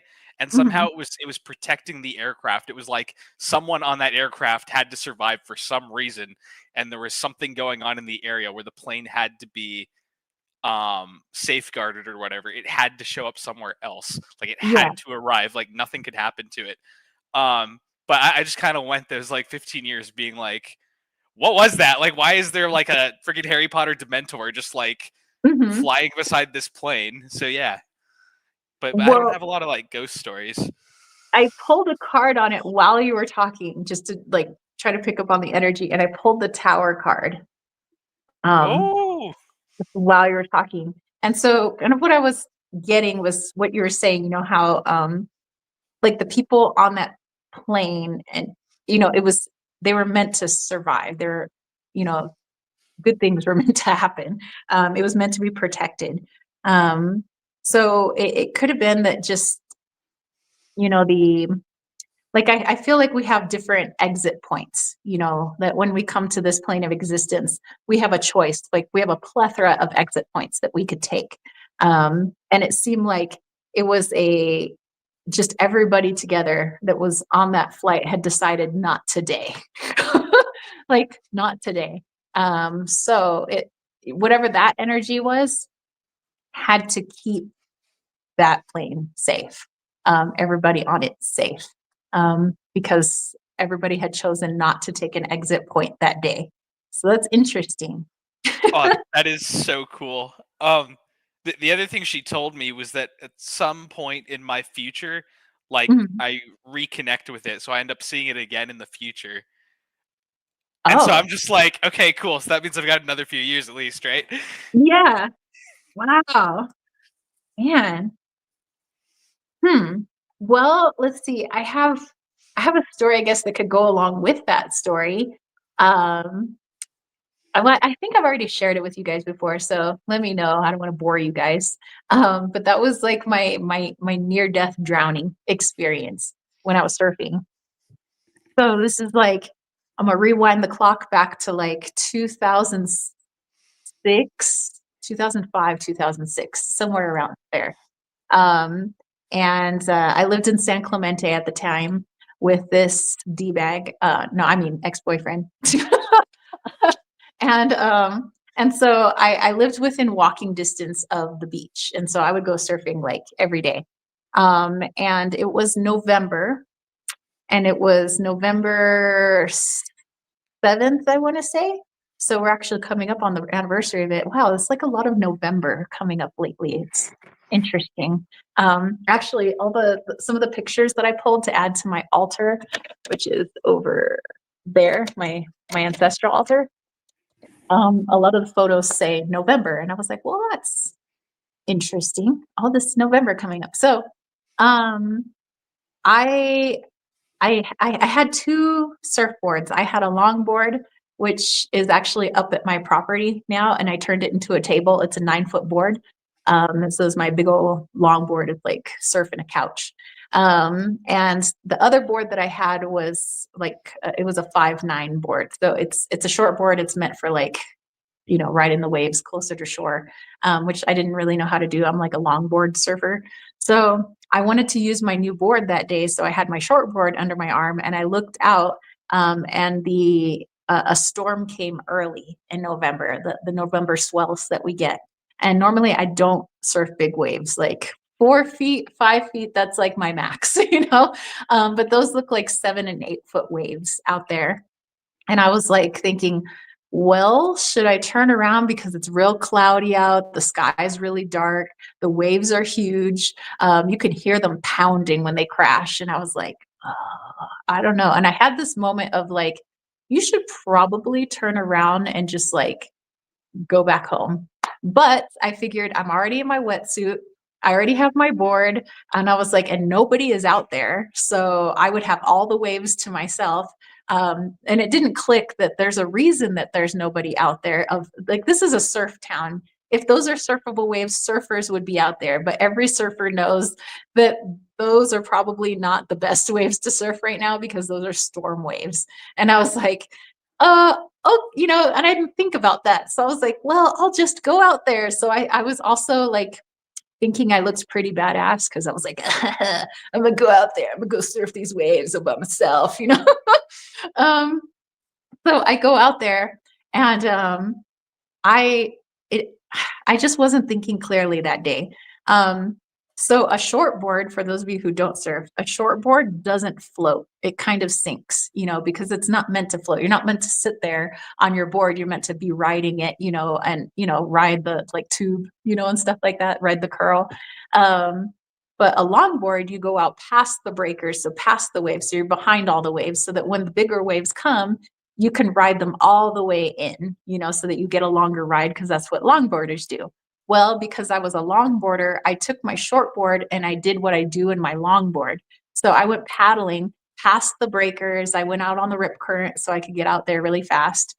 I was out past the breakers and I'm sitting there and I realized the board isn't that buoyant. And I was like, oh crap, I forgot. And it was just then I'm looking at the horizon and I start to see it disappear because there is a massive swell coming. There's a huge set coming in.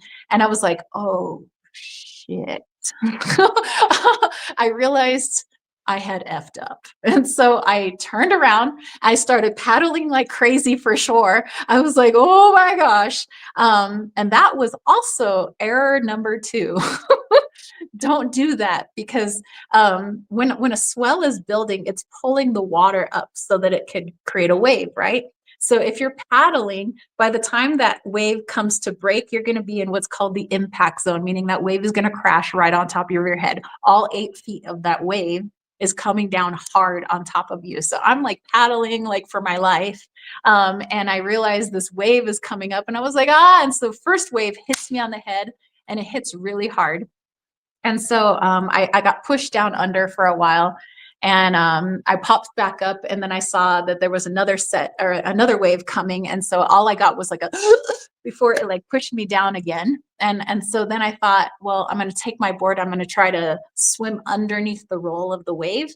But I miscalculated because I'd never surfed waves this big before. So I didn't know that the roll underneath was even bigger because they're making bigger waves. So when I tried to duck dive like underneath it, I got caught inside the roll. I didn't go deep enough. Like I was supposed to go down to the ocean floor and I didn't go deep enough. And so I got caught in that. And so I'm spinning with my board like in there and I'm like running out of oxygen. And I come back up again and it was like a but you know, before another wave crashes on top of my head. And I was held down for, I don't know, another like 10 seconds or so, 10, 20 seconds, but your adrenaline's rushing.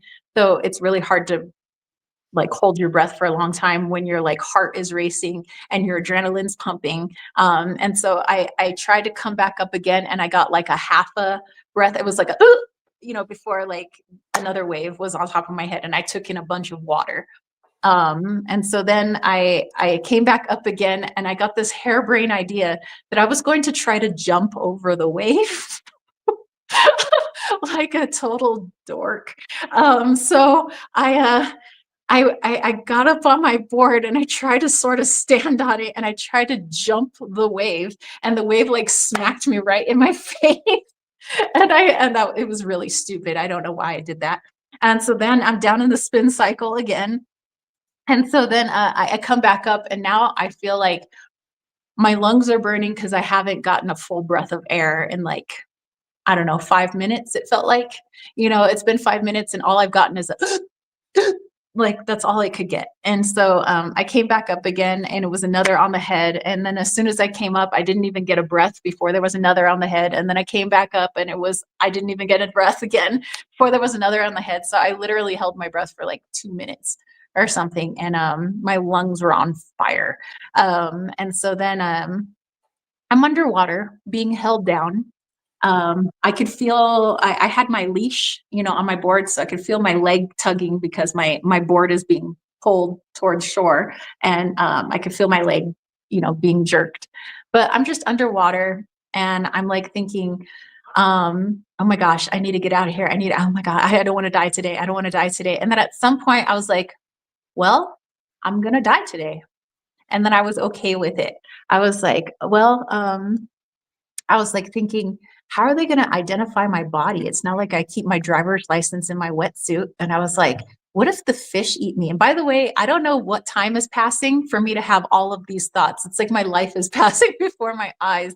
I'm like, the fish are going to eat my face. And like, I was like, they're not going to be able to identify my body. It's probably going to be closed casket. Who's going to notify my parents? My parents don't even know I'm out here surfing. I was like, I haven't talked to them in a while. I should have called my parents. Well, that sucks. I was like, and what about my dumbass boyfriend? I was like, he doesn't even know I'm out here surfing. I was like, and when's he going to come looking for me? Who knows? He'll come looking for me in like 3 days.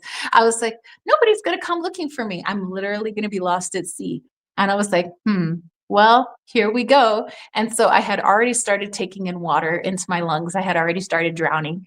And my eyes were open. And I remember looking around me, and the dark ocean that was around me had turned completely white. And it was like the brightest light you've ever seen. And it was like surrounding me. It was like, I don't know, it was just bright white light. And I felt calm, and I felt like I was ready to go. And I was like, I just, and I didn't feel any pain. I wasn't scared anymore. I didn't even feel the pull of the leash in my surfboard. I couldn't even hear the waves underwater. It was like everything was still and everything was quiet. And I just felt so much peace. And then it was at that moment when I started to like kind of like drift, like I was drowning. Something like shoved me to the surface. I don't know what it was, but I just kind of felt like this push to the surface. And I came up, and I remember going, I was just like, I just took a huge breath, and I'm choking on all the water that's in my lungs. And I just started paddling. I was just like swimming. I like pulled my leash and my board to me through my leash. And I was just like paddle, paddle, paddle. And the biggest of the waves were behind me. And I had actually got pushed toward shore. So I was probably like 10 feet from the shore. And I remember like I put my feet down, and I could finally feel the floor of the ocean, and it was like chest high. And I was like, oh, and so I'm like walking, and I was so tired. Like I've never been that tired in my whole life. Like it felt like every muscle was just like done. And so I'm like dragging my like half dead body to like the shore. And I remember there was a little kid standing there in like his like white t-shirt and shorts. And he's just looking at me, and he looks at me really scared. And I was like, I tried to say help, but I didn't have any breath for help. I was just like, like I couldn't do it. And I remember that when I was drowning out in the water, at some point I did raise my arm, like I need help, but there's no lifeguard on duty at that beach. And I do remember there was a surf school that was right there, and like nothing happened. Nobody came to help me. And so when I finally made it to shore, I got to the sand, and I was just like, my muscles were shaking, like every arm, my legs were just shaking, and I like collapsed onto the shore. Like my feet were still in the water, and I just like collapsed. I couldn't move.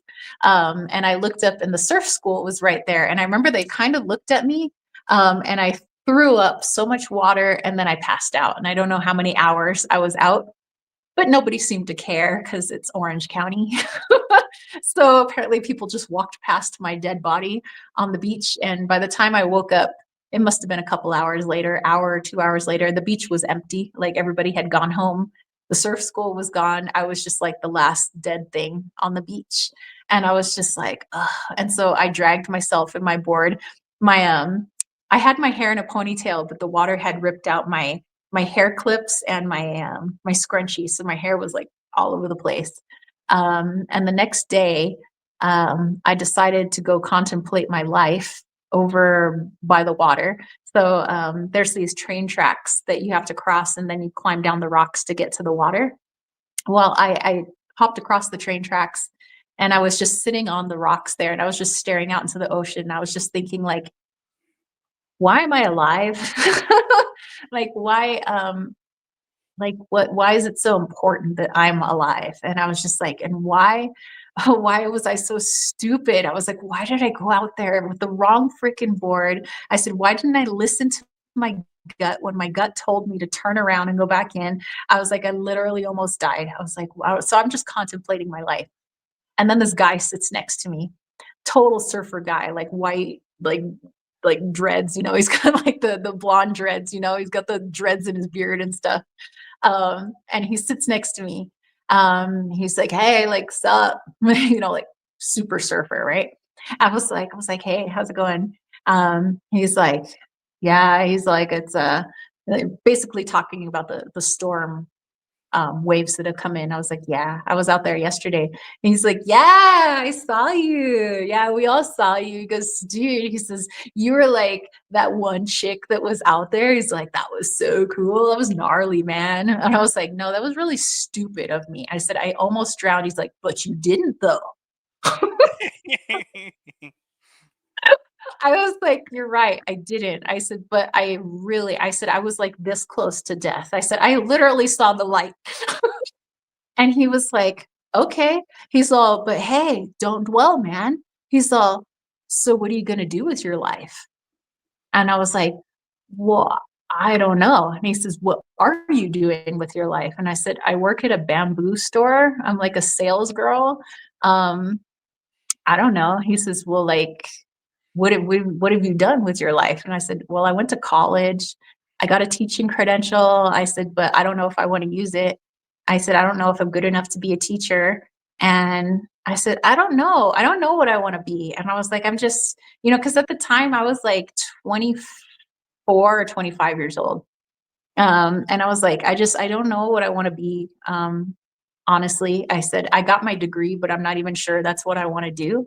And I said, I know I don't want to work at the bamboo store forever, but I said, I like working with my friend. She's the owner.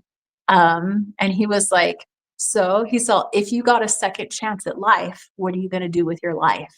And I was like, I don't know. I said, maybe I should move back home to San Diego. I said, go be near my mom and my dad and my stepmom. And he was like, well, he says, well, the only thing I know is, he says, if God gives you a second chance, you do something with it. He was like the ocean is our mother, man. He was like, he says, and like, it's like you're surfing your mother, but like God is all around us, but like God is also our mother. And he was like, so it's like mom gave birth to you again. And he was like, so don't squander it, is what I'm trying to say. And I was like, yeah, you're right. He's like, you'll figure it out. He's like, you're a good kid. I was like, dude, we're like the same age. He's like, yeah, you're a good kid. He was like, you're gonna figure it out, man. And he was like, he says, I think she did good on you, like giving you a second chance and shit. I was like, all right. And I said, well, I know that next time I go out there, I'm bringing my longboard. He was like, dude, it was wicked. He was like, man, those like, he says, the faces were like 8 feet from the back. That must have been like 9-foot waves yesterday. He says, even the old timers wouldn't even go out there. But like, dude, if you're going to go out there in the big waves, he's like, you need like a 7-foot board. And he says, your board was totally short. It was like not the right stick for the trick, I was like, you're right. And he was like, but anyway, he was like, take your second chance and live it up, man. He's like, go skydiving and shit. Like, go live. And I was like, yeah, all right. Well, thanks for the pep talk. I was like, I gotta go. I was like, thanks. But yeah, so that's my near-death experience drowning story. That's a fantastic story. It It's was the only one you remember too. You don't even remember the ones where you did die. yeah, exactly. I'm like, I don't remember all the other times, but that one really stands out to me. And I feel like I have missed death so many times. Like, I don't know if you felt that, like if you've ever like felt like, oh crap, I should have died, but you didn't. I usually, whenever something like that happens, I usually assume I did die, and then at the spirit level was like, you know what? Actually, that didn't happen. Like, just rewrite that. Rewrite that. Just erase the whiteboard, start over. Start over. Blank it out of the memory. Like, I had just Yeah. when I moved here, someone was crossing the street, and it was like, I don't know, maybe 40-mile-per-hour zone, and someone came through doing like 80 and just ran through a red light, and I was like half a foot from getting just killed instantly. And whenever I look at that, I'm like, I definitely, like, that happened. Like, I just kind of feel like that happened. I reset that. There's no way I didn't Mhm. die there. Wow. Wow. Yeah. I don't know. I always said that if I had an angel on my shoulder, I must have a team of angels, and they must be really exhausted trying to keep me alive because I do a lot of really dumb things. I'm not that careful. I try to be careful, but I guess I'm not. I like to think of myself as Mr. Magoo. I'm like always on the verge of some cliff I'm going to fall off of. I'm like the literal fool card, like I am. Me and my little doggy. Um, You sure you're not but the hanged man? maybe I'm the hanged man, you know? It could be. Because like the earliest I can remember of doing something dumb and living is when I was about 5. And I had a yellow bicycle, but it had training wheels. And at the time, my parents lived in an apartment. So this is before my brother was born. Um, and my their like mini garage, which was just a room like underneath the apartments where their parking space was, they would keep some stuff in there, and so my bicycle was in there, and we were supposed to be going to my grandparents house, and so my mom said that I could ride my bike around the parking lot until we left to go see my grandparents, which coincidentally was at that house that I just told you guys a bunch of spooky stories from. That was the house they were living in at the time. So my mom said the only rule was, since this apartment complex, the parking lot had this really steep driveway that dipped right down into a very busy street down below. So I just had to ride my bike up top because my mom said going down there, like down the driveway, was too dangerous. So I said, okay. So I'm riding my bike around, and I decide that I want to try the driveway, but I wasn't going to ride down the driveway. My thought was I'll just keep hitting the brakes and I would go slowly down the driveway. And at the time, bicycles, your brakes are when you pedal backwards. Like that's your brake, not like on the handles. I didn't have any brake handles. So like I would pedal backwards to like hit my brakes. And so I'm going like, like going down this like really steep driveway. And then all of a sudden I went, and then I heard a pop and my pedals started spinning. And that's because my chain broke off. And so I flew down this really steep driveway as a semi was going by. And I flew underneath the semi as it passed by. Um, I know, right? So I hit the curb on the other side of the road, on the sidewalk. And I remember thinking something bad just happened. I just did something really bad. Like, and so I got off my bicycle and I was so small. All I remember is there was this jogger who was going by, and I only remember him from the waist down because that's literally the height that I was. So I only remember his little dolphin shorts, because this is the 80s, by the way. He's got his dolphin shorts. He has some knee-high socks with stripes on them, and I remember his Nike shoes. He had Nike running shoes. And I was like, excuse me, sir, can you help me back across the road? And he was like, hey, didn't your parents tell you not to talk to strangers? He's like, but okay, I will help you. And so he grabbed my hand, he grabbed my bicycle, and he walked me back across the road. And he was like, okay, he says, now remember, he says, don't play in the street and don't talk to strangers. And I was like, yes, sir. And then I like ran back up the hill. And as I made it to the very top of the driveway, the hill there, my mom and my dad come out of the apartment, and my mom's like, sweetie, are you ready to go to grandma and grandpa's? I'm like, yeah. And I like ran and put my bicycle away, and I was like shaking because I knew that I just did a bad thing. Like, oh my gosh. But yeah, I have like a bunch of like little stories with that. Oh, like my house with the house fire, after the house fire, I told you there was a bunch of ash everywhere. Where ash and like the soot is really greasy. I don't know why it's greasy, but like the walls had this like greasy black stuff all over them, and it's from the fire. So like you had to clean every wall in the house. And so my mom tasked me with cleaning the kitchen, and she was going to clean like the living room or something. I don't know where my mom was at when I was in the kitchen though. I know that my dad was in the living room, but I was trying to clean the light sockets, but the sponge that I was using, like it wasn't scrubby enough to get like the greasy ash off of it or whatever that stuff is. So I used steel wool. I figured that would get it off the light socket. So think about that: steel wool, water, and a light socket. um, so I'm cleaning the light socket, and I just went poof.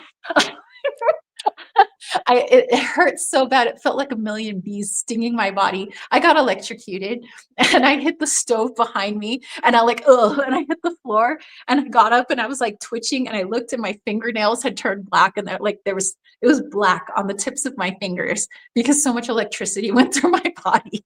And I was just like, whoa. And my dad's like, what the hell are you doing in there? Like he heard me crash into something, and he was out in the living room. I was like, nothing, Papa. I just dropped something. And he was like, okay, well, stop messing around in there and just clean stuff. And I was like, okay. And I was like putting down the steel wool now.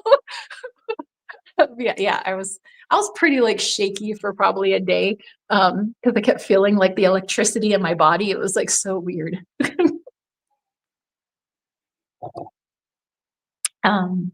But I've been electrocuted like 3 times. But anyway, This let's was see. before the psychic abilities, right? No, I've always had them, but they did increase every time I did something stupid. So yeah, they got a little bit more after I drowned, a little bit more from electrocution number 1 and electrocution number 2 and electrocution number 3. The third time I got electrocuted, I was pretty sure I wasn't gonna get electrocuted. See, I was helping my ex-boyfriend like 2 exes ago or whatever. We had just bought a house, and I was putting in new light sockets into the house.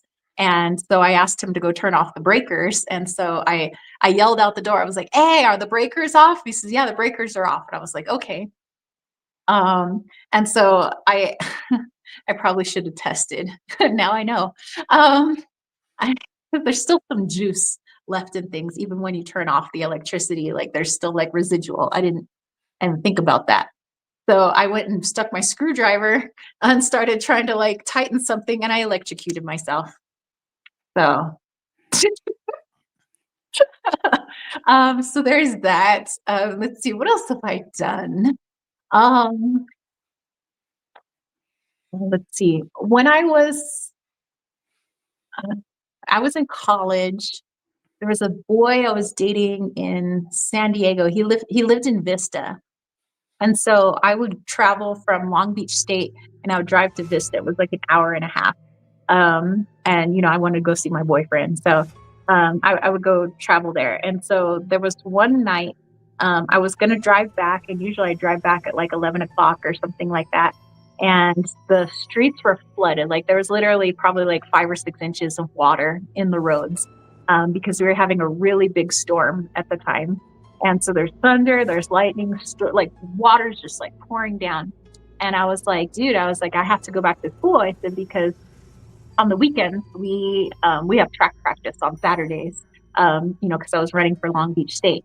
And so I said, I have to get back, otherwise my coach is going to have my backside. And so he says, yeah, but he says, this is no kind of weather to be driving in. And I was like, no, I'll be fine. And at the time I drove a little 96 Chevy Cavalier convertible that leaked like a sieve. And so it's leaking inside my car while I'm trying to drive back to school. And I'm playing my radio, I'm driving, I'm getting close to like the 405-5 split, if you guys know the area. And I'm driving, and all of a sudden I got this overwhelming like cold chills like in my car.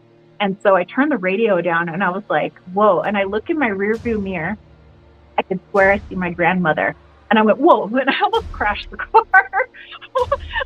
And I was like, whoo. And I looked again and she was gone. And I was like, but then it was like I could feel her sitting next to me in my car. And I was like, what's up, Grandma? And I'm like trying to remain calm. And I could feel her say, Tara, slow the car down. You need to slow the car down. Slow it down now. And I was like, okay. Oh, honey, the music. So I slow the car down, and the car was hydroplaning a little bit because there is like a lot of water on the road. And just as I slow the car down, I realized that in that 405 split, like I needed to get on the 405 to go back to school.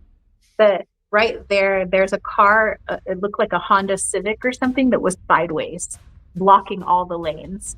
And so I'm driving up to it. I had slowed down so that I wouldn't hit this car.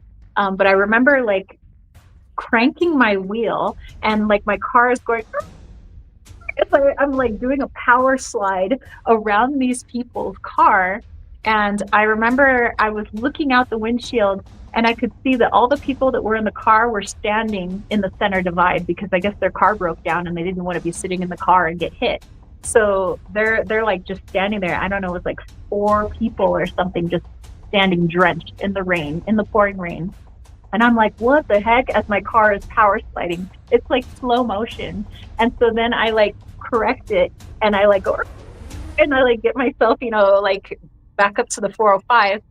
But since it was like 11:30, almost midnight, there was hardly any cars on the road. The only car that had been behind me the whole time was some 70s Cadillac.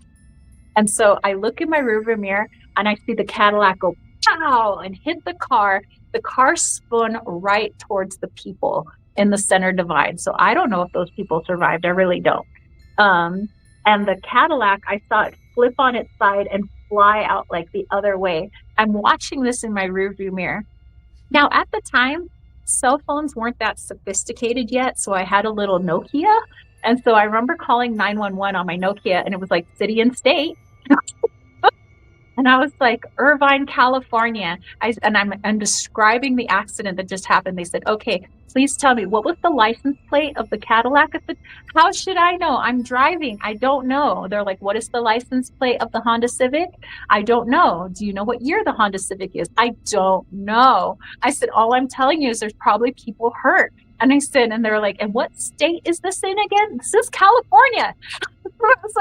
It's like, I'm Irvine on the 405 in California, and there is a 70-something Cadillac on its side, black Cadillac. And I was like, and there is a Honda Civic and probably a bunch of really hurt people. I said, so please go help them. And they're like, and did you get out to see how many people were injured? I said, I didn't.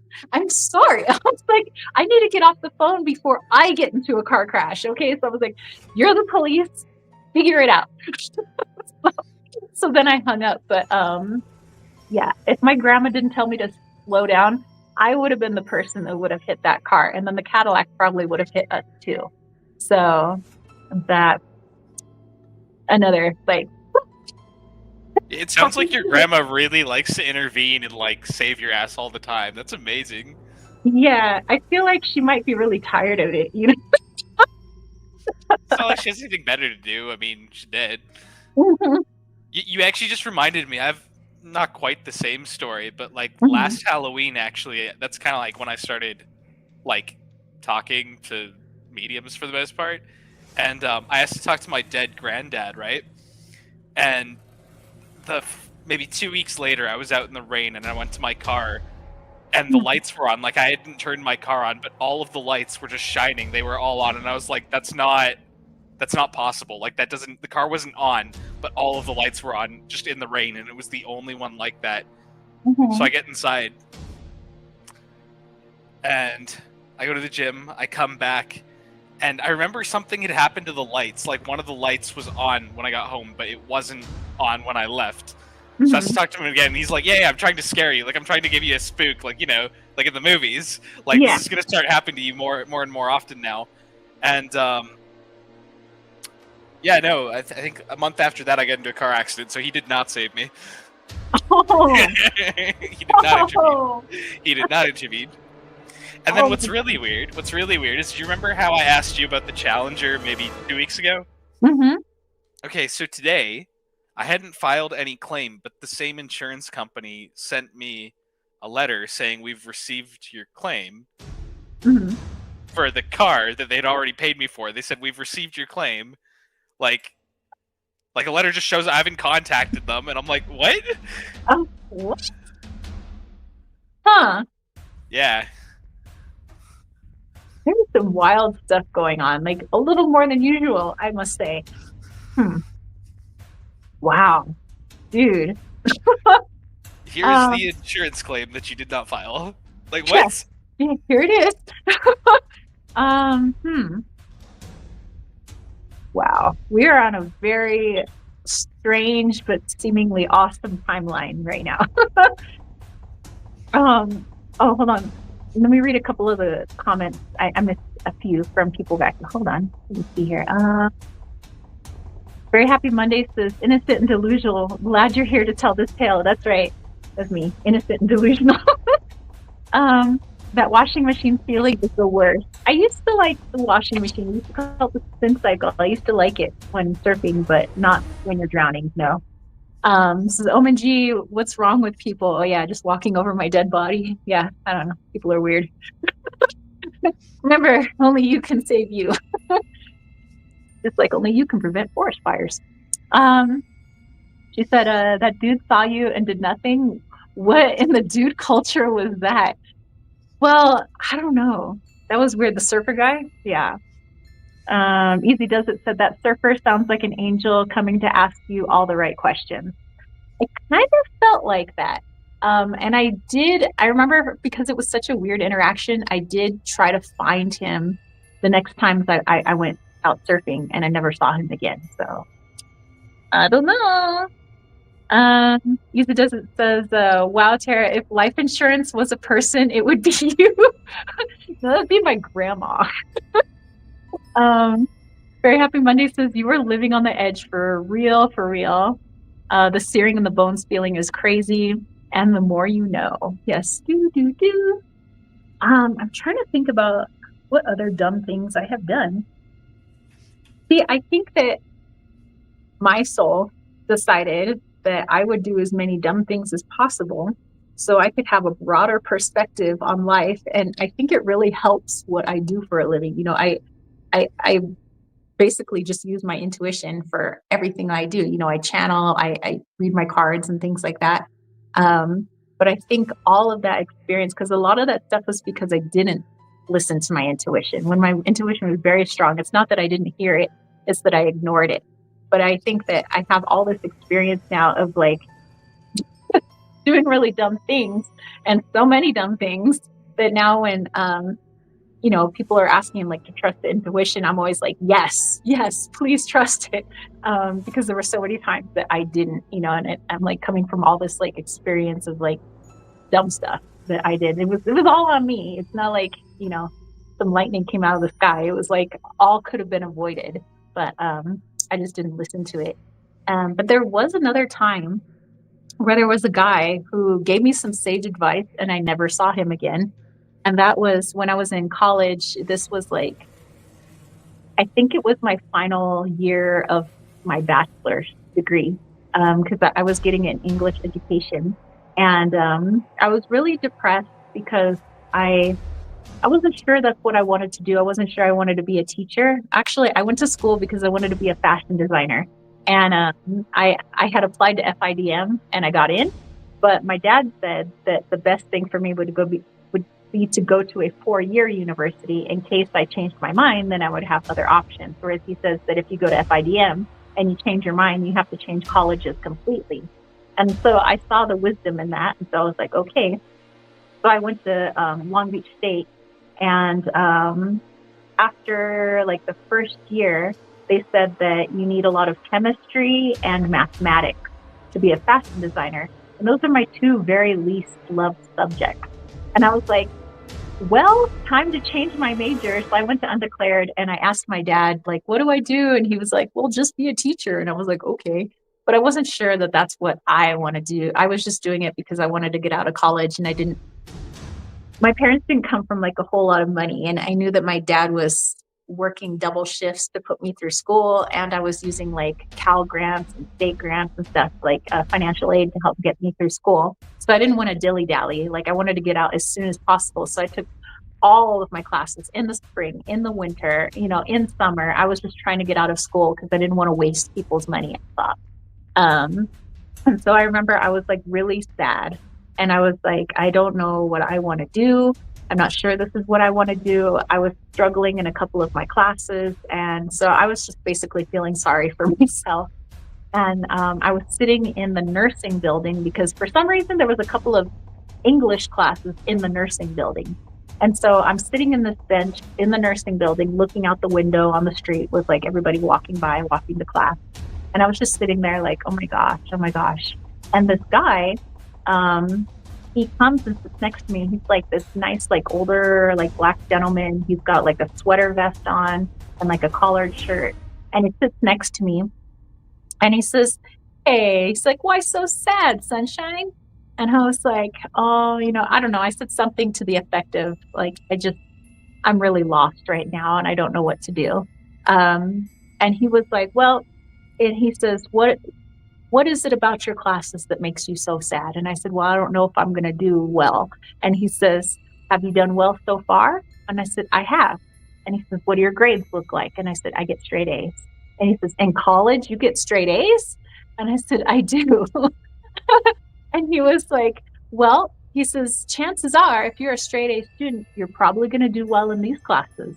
And I was like, yeah, I'm not sure. And I said, just like my heart's not into it. And I don't know what I want to do really. And I was like, I'm just doing it because I want to make my dad happy. And I said, I just want to get out of school because I feel like I'm wasting people's time and money. And I don't want to do that to people. I said, I don't want to like waste government money and I don't want to waste my dad's money. And I was like, so I'm just trying to get out as soon as possible. I said, and I'm just like really stressed with all the classes that I'm taking because I'm taking like 18 units.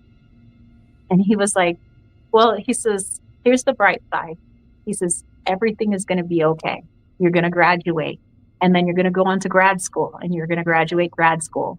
And he says, and you're going to get a job and you'll like it for a while, but you might change your job a few times, but that's okay too. That's called life. And he says, that's how you get experience. And he says, now you're a bright young woman. And he says, and he goes, just know that Jesus loves you and you're protected wherever you go. And I was like, well, that's really nice of you to say. I was like, but I said, I'm like a less than holy person, And he was like, he says, well, that's okay. He says, he doesn't judge. And he was like, you're going to be okay, kiddo. He says, trust me. And I was like, yeah. And so he hit my leg, like, like you're going to be okay. And he stood up and he turned around to leave. And I sat there for a while. And then I was like, going to turn around to say, hey, thank you for talking to me. And I turned around and he was gone. And I even got up and I looked classroom to classroom and I like kind of jogged through the hallway and I didn't see him ever again. Like, so I don't know. That was interesting. Can you tell, like, when you see spirits, do they ever look like physically like as real as like flesh? Sometimes they do, and so sometimes I don't know their spirit until after the fact. Sometimes they're so flesh and bone that I don't know their spirit. And that's happened probably like 3 times. Okay, because I thought what you were saying there was you thought he was like, a spirit. Mm-hmm. Is With that him, not what you meant? I'm pretty sure he was a spirit, but he seemed like a real person. I mean, not that spirits aren't real people, but I mean, he seemed very 3D to me. Like I could smell his cologne. Like he sat right next to me, and he seemed as flesh and blood as like, any other human. So, and I don't know. I didn't realize it until afterwards, and that kind of spooked me out. But I felt comforted afterwards. I felt like, well, if that was a spirit or an angel or whatever that was, I was like, I felt a little bit more confident that I was actually going to get through this whole college thing and things were going to be okay. So I guess it's kind of what I needed at the time. And so I really thank whoever that was. But yeah, I mean, I've had so many, I guess, interventions, people saving my my crazy butt, and getting people who just kind of, sometimes they're not spirits, sometimes people who just come and say that like the right things, it's like the thing that you need to hear at the time. So I think I've gotten that quite a bit throughout my life, and it's just I don't acknowledge it at the time. It's not till after the fact you realize, oh wow, that person like really said what I needed to hear. But yeah, I don't know. I guess that's my weird topsy-turvy, life. Oh, and then Riley also posted if anybody else would like to join us in the chat. I can have up to 10 people. It's okay. So so Costalini could be there, and a bunch of the other guys could be there as well. But yeah, let me see if there's anything else. I'm trying to think if I've done anything else like kind of dumb. Like, okay, well, there's been like close call car accidents. Oh my gosh, car accidents. I have one more to share with you guys, and then I'll stop on that. Okay, so back in the day, there was a car that I have wanted since I was 12, I think. It was like 12, 13. It was a Dodge Viper. And I remember seeing a Dodge Viper pull into my little ghetto hood that I grew up in. It pulled into the gas station that my mom was getting gas at. And I remember it looked like a race car, or it looked like a spaceship. It was like the weirdest looking car I'd ever seen. I think I was 12 because 93 was the first year that the Dodge Viper came out, and it was a red Dodge Viper. It didn't have a hood, or I mean not a hood, but like a shell. It didn't have a roof, because the original ones didn't. And so this guy pulls in, he gets out, he looks around, he takes off his sunglasses, he asks something, I don't remember what he asks, and my mom's like, oh, that's whatever, wherever. And I was like, wow. And so he leaves, and I was like, Mama, what was that? And my mom's like, that was a Dodge Viper. And I was like, whoa.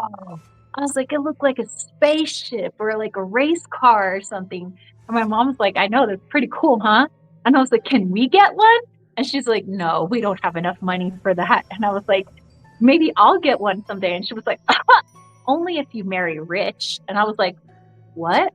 And so I had it in my head since I was 12 years old that I was not going to need to marry rich just to get the things that I wanted, that I was going to get everything that I want, that I was going to earn it myself, that I was going to, work hard, and I was going to get these things. So I had always wanted a Dodge Viper. Well, fast forward to like 2015, somewhere around there, and I ended up buying a 2013 Dodge Viper, 5th generation. It was yellow with black stripes, and I called it Viper B. So I'm driving around in Viper B, and I used to take it out on the weekends to go kind of out on the 8, where there wouldn't be some cars sometimes, just so I could like maybe hit the gas a little bit, maybe exceed the speed limit just a little bit. And I remember my ex at the time, he liked driving that car, and so sometimes we'd switch. So either I would drive out and then he would drive back, or he would, or vice versa. And so we were driving I think we're on, was it the Rainbow Freeway or something? I forget what that freeway is called, but it's out in Pine. And so we were driving, and he started like gunning it. We were going about 170, somewhere around there. We're going pretty fast. By the way, that car has a top speed of 206 miles an hour. And so, so we're going, and all of a sudden, if you guys know who Paul Walker is, from the Fast and Furious series, I felt Paul Walker's spirit like so intensely. And by the way, I made a YouTube video about it. So I think there's 2 YouTube videos about it. And this is like way back. So this is like several years ago. Those videos are kind of old. But I have pictures and everything if you guys want to look at it. So I feel Paul Walker. And I was like, whoa, Brian. I was like, I feel Paul Walker's energy. He's like, really? What's he saying? And he's like gunning it. And I was like, Paul Walker said, slow down now. And he was like, whoa. So we like slowed way down. He like shifted back into third, and everything. And so we slow down. And he's like, what else is Paul Walker saying? I said, Paul Walker said that the driver front tire is ready to blow and that you need to slow down. And he was like, oh, okay. So we babied it all the way home. And I don't think I took it out after that. But there was like a Father's Day sale going on at the tire shop. And so I figured I needed 4 new tires because I hadn't gotten new tires since I got the car, and the car was already like a couple of years old. So I figured it was time for new tires. So I go to get new tires, and I remember I was waiting, and they couldn't put it on the lift because of like just how the car is built. Like you can only put it on jacks. It's kind of weird. Vipers are built kind of weird. So, the guys call me over, the mechanics. They're like, Miss Egipto, oh, come over here. And I was like, oh, okay. So I go over there. And they said, we want to show you something on the driver's side front tire. There was, it was where the sidewall was starting to split from the tread. And so they said that if you would have jumped on the gas one more time, this would have split. You would have crashed. You probably would have died if you had been going high speeds. And I was like, dude, I took pictures of it. I was like, Brian, I told you to lay off the gas. I was like, dude, we were gonna die that day. So I put new tires on there, and that was crazy. So that time it wasn't my grandma, it was Paul Walker. So go figure. And why Paul Walker would want to talk to me, I don't know, but yeah. But like, is there anyone else you'd really rather be saved with from like a car accident? Like, he's ideal. Probably. I was like thinking, because at the time, the guy that I was dating, he was big into all like the Fast and the Furious stuff, and he really loved Paul Walker, and he was like, liked him as like a person, not just as an actor. And we used to joke and say that he was like movie him. Like we would always say, like, if there is a movie version of yourself that's like cooler looking than you are, like he would say that Paul Walker was like the movie version of him, and that Jessica Alba was like the movie version of me that was like way better looking. And so so that's why I thought that it was probably better that like Paul Walker came through, because he would listen to Paul Walker. And also, when it comes to car accidents, since he did, unfortunately die in one, like he would probably know. So I was like, wow, I just thought that was pretty wild. And when I made my YouTube video about it, I was like trying to tell people, I was like, listen, I don't think that like I'm some like super special person that like celebrities want to come talk to me or something. I said, I just feel like when you cross over, you're not a celebrity anymore. You're just a soul. And, souls have, missions. They want to help people. And I said, and just so happens that his soul, maybe still really likes sports cars and things like that. But I said, he also still really wants to help people. I said, maybe he wanted to do that in real life. I said, but definitely I know that his soul does.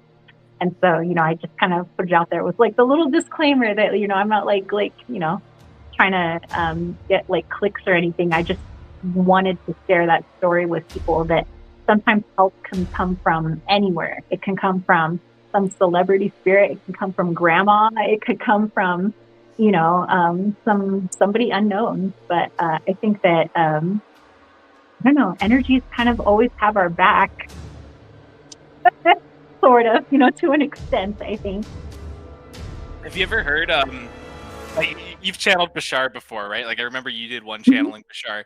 Have you Yeah. ever heard his explanation on like when you connect to any of these beings, something he said was they're all really just your own higher mind wearing a mask. It's always your own higher mind wearing a disguise, playing a trick onto you, because Mhm. these things have to make sense to you in some way in your reality. Like, and so Mhm. really, as you focus in reality, your own higher mind knows you're probably gonna listen more to Paul Walker or yourself pretending to be Paul Walker, Mhm. because like it's gonna make more sense in that moment. You're gonna relate to it more. It's gonna work for you better. Um, so I don't know. I always think about that. Like whenever you channel anybody, I'm like, I see you. You're just like putting on a disguise. Like Mhm. it's my hire pretending to be Tara's hire, pretending to be somebody else, right? And so Mhm. Paul Walker in a car accident is like the most relatable for both people in that situation. Like if you Mhm. said your own hire said this, your boyfriend at the time might have just shrugged it off. But if you say, Yeah. "Oh, it was Paul Walker," it's more relevant. It fits the theme. Yeah, I totally agree with that. And I believe that with the whole like we are one, that basically like when we work with like let's say a certain energy or like a god or goddess or something, but that's a fragment of you. It's okay for the ego to work with it in that way because it seems like it's something else. Like let's say if I'm working with Hecate, not to say that Hecate energy doesn't exist because I do believe it does, but it's also like an archetype for you. And so that it makes it more, I don't know, you're more open to working with it because you believe that it's this higher being, I guess, when really it's just you wearing a mask. And so I believe that a lot with like a lot of the things I channel. I think that um, because we are all one, in essence, it is just all the different versions of me coming through. But at the same time, it's also their own unique energy signatures because it is those beings. So it's like it's me and it's them. Um, so like let's say I'm channeling you, let's say I'm channeling Costalini, and your higher self. I think that it's my higher self as your higher self, but it's also a piece of your higher self because otherwise my higher self would know how to speak in the way that you would understand. It knows how to speak in the way that I know how to, I understand because it's mine. But to get you to understand, it would need to understand your higher self. So it would take in maybe pieces of it in order to speak to you. But yeah, I think that is that way with like a lot of things, when we're connecting to them or, like my grandmother saving my butt all the time. In essence, it is me, but it's also her, so it's like duality. It's not just me and it's not just her. It's like, I don't know, a combination of the two, but I just see it as her. We just see it one way where it's like your higher self, my higher self, but the way you see it is just your higher self. Or when I'm talking to my higher self, it's a culmination of so many different things. It's a really interesting topic, by the way. I know you can think about that one from so many different angles all day. Mhm. Yeah, all day long. Yeah. Yeah, I trip out on that because I remember when I started.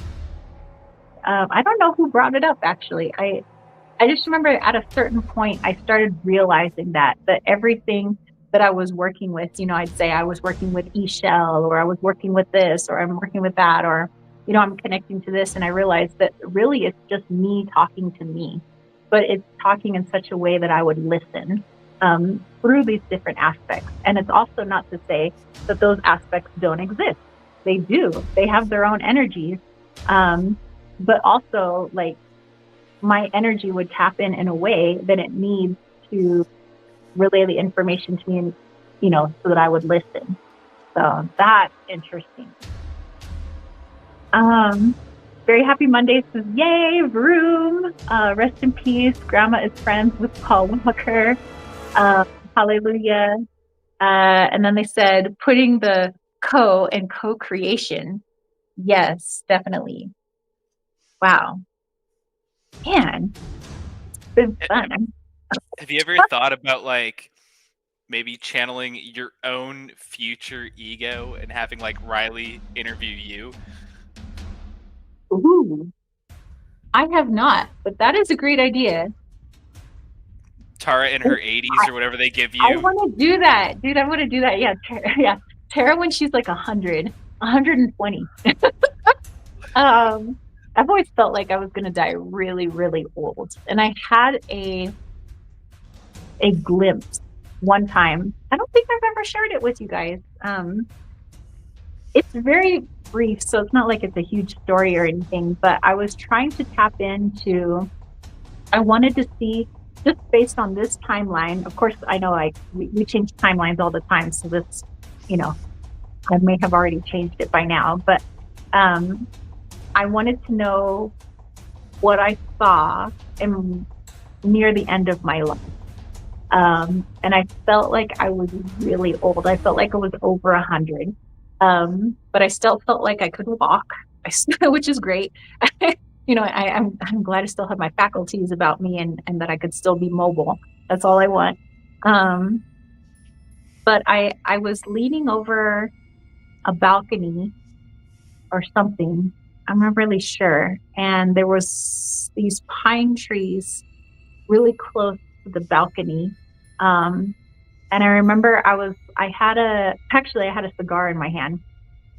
Like 100 and some years old, I'm smoking my cigar. And I looked up and I could see all these stars in the sky. And there was just so many stars. So there wasn't a whole lot of light pollution wherever it was that I was. I mean, there's not a whole lot of light pollution here. But I remember just like looking up into the sky and I knew that I was near the end of my life. And my husband was gone. But he was gone recently.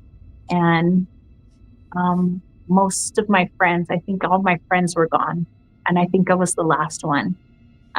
Like I didn't have any family left. I didn't have any friends left who were alive anyway.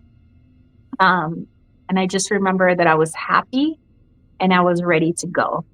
And that's all I remember. So I was just hanging out over this balcony. I had a cigar and I knew that by the time I went to bed, that would be it. And I saw the stars for one last time. And I knew that I would see all my friends again. And I knew that I would see my family again. And I knew that I would see my husband again. But for now, I just felt alone and I wanted to go see them again. But that's all I remember. That's really not a terrible way to go out if that's how it ends. That sounds fantastic. Yeah, I like that it would be my choice, that's not like out of my hands or something. I mean, technically it is, but I just felt like I wanted to see the stars one more time. And it was, I'm trying to remember more details. I just remember it was a really cool night. I could feel the coolness on my face, that I was just savoring every moment. I loved the feel of the cool night. I loved the feel of it on my skin. I loved being able to see how bright all the stars were. And I loved the feeling that I was going to see everybody again. And so I was actually really ready to go to sleep one more time. It was, I don't know, it was interesting.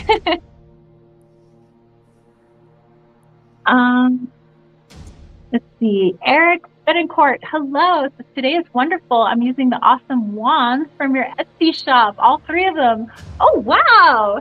Hey. That's right, you guys. I only have a couple of wands left in my Etsy shop, but those are like a labor of love. So they're all made from materials from up here. So that's amazing. But yeah, I don't know. I think if I had to pick a way to go, I've always thought going in your sleep was like the best thing, I've always thought the same, either like just dying in your sleep without knowing or a random stray bullet. Because like my granddad, I guess, was supposed to die in his sleep, but he had a brain aneurysm and he woke up and he puked all over my grandma and then he died. So like, yeah. Parting gifts. Okay, peace out. Yep. Wow. You know what when I had connected to my godson, my nephew, the thing that his parents really wanted to know was like, did he suffer? You know, because he was very young. He was 23. He passed away in August. Um, and and you know, and I didn't want to do any sort of channeling or anything without their permission. And they said it was okay that, you know, if I did that. So when I was connecting with him, he wanted not just them to know, but me, and I guess knowing that I would probably share it with other people, because he knows like what I do. That he was saying that when he seemed like he was in pain and all this stuff, like with the doctors and everything, he was like, I was already gone. Like he says, that's the way it is with spirit. He says that a body can still function for at least a little bit without a soul inside of it. Like he says, a soul can just like boom, just like exit because for one reason or another, he goes, some souls want to stick around, but for the most part, like we don't need that part, you know, the dying part. So he says, even when a person seems like they're in pain and this and that, he's like, it's just the physical body going through the motions. It does what it needs to do. It reacts the way it needs to react. He says, but the soul itself is gone. He says, and oftentimes the soul itself is already trying to comfort all the people who are there, trying to still help the physical body that's there. And so he said that that's what he really wanted to relay to his parents was that he says, I didn't feel any pain. He says, I felt, he says that he just kind of like drifted away and he was like, but I was still there with them. I just wasn't in my physical body. And he says, and he could watch his physical body react to the doctors and react to whatever stimuli they were trying to do with him. But he was like, we're gone. And so he thought that that would be really comforting for a lot of people, that some people, their biggest thing is like, I don't want that person to suffer. Like, I don't want grandpa to suffer. I don't want my mom or my dad to suffer. And he says, and oftentimes it's not them. He goes, it's just the body reacting the way it needs to react, but the soul is already there with you. And that's why some people feel it's like, even though the person isn't quote unquote dead yet, they feel like their son or their daughter or their mom or their dad or grandma or grandpa are already with them. He says, because we are. So maybe that's something, I don't know, somebody maybe needs to hear. But yeah, that they're, at some point they already jump out, and then it's like within a couple of hours, then the physical body goes too. So I don't know. I thought that was interesting. I think when you channeled Charlie Kirk a few weeks ago, he said the same thing as well. He didn't feel anything. It was just like he could see his body reacting to it, but he'd already detached before like there was any awareness of that happening. Yeah, and that was interesting too because you know, I feel like for any person, nobody should, you know, be assassinated or murdered, you know, no matter what it is that they're saying or whatever their beliefs are or anything. And so even if I didn't agree like 100% with like some of Charlie Kirk's stuff, I believe that what he was doing, like the overall thing was good. Like free speech, like everybody should be able to express themselves. And so, you know, I believed in all that. And just seeing him as a human being, you know. So I remember seeing on the news that, you know, he had been assassinated. And immediately what came to mind was that I would need to talk to him. But then I thought, oh my gosh, no, I shouldn't do that. Like that, like, you know, not so soon. Like he's literally just died today. I was like, I shouldn't, you know, do that. And I was like, besides, who would I even ask? Like that seems like such a big ask and such a big thing. I was like, so I just put it out of my mind and I was like, whatever. And I didn't say anything. I didn't even say anything to Riley. And then out of the blue, out of nowhere, one of my friends emails me and he says, hey, he says, I was a huge supporter of Charlie Kirk. And he says, I'm just wondering if you wouldn't mind channeling him. He goes, I could ask the questions. It doesn't have to be a personal thing. Like we could do it for like other people. And I was like, whoa, like, cause I had already decided like, who am I going to ask? And then it was like an hour later, the person who was like the answer to that, like, who would I ask? You know, it's weird. I was gonna ask you to do it. Like, I was actually gonna go and like pay to do it, and then as soon as that happened, I got the notification about it happening, about you doing it. Uh-huh. I was like, oh, that was really weird timing. Yeah, it was so like, because I'm not one of those people. I guess you call them ambulance chasers. I'm not trying to find people who just died, and I'm like, let me channel them so I can like, whatever, increase my channel or something. Like that wasn't the idea at all. It's like my heart hurt for that person and that person's family, and so I was like, oh my gosh. And it was only a thought in my mind, and it was like literally by the end of that night, my friend had emailed me, my friend Joey Scott, and he was like, I'll ask the questions. And he says, if you do the channeling, and I was like, he says, can you do it tonight? And I was like, oh, like he just asked, and I was like, oh, okay, because I'm like, I'm listening. If my intuition says like do it, like let's do it. So I did it, and then and I felt like he had an interesting perspective, from his perspective, of the other side. And I felt like, maybe it would help some people. So I just kind of put it out there. I realized that I would probably get some backlash from putting it out so soon, but I was like, it doesn't matter, because in all my meditations and things that I've been doing, they said that, and the weird dream with like God or whatever that I told you guys about, but it was like I should stop caring what people think about me. That like if you have a mission and you have something to do, you do it regardless of what anybody thinks of you, because it's the right thing to do. So I was like, okay. So I just like put it out there, and I was like, okay, I was like, I'll just deal with whatever negativity comes my way, which there wasn't really a whole lot. Actually, a lot of people were really appreciative, and I was just really happy to be able to put out that message, if that's what he wanted.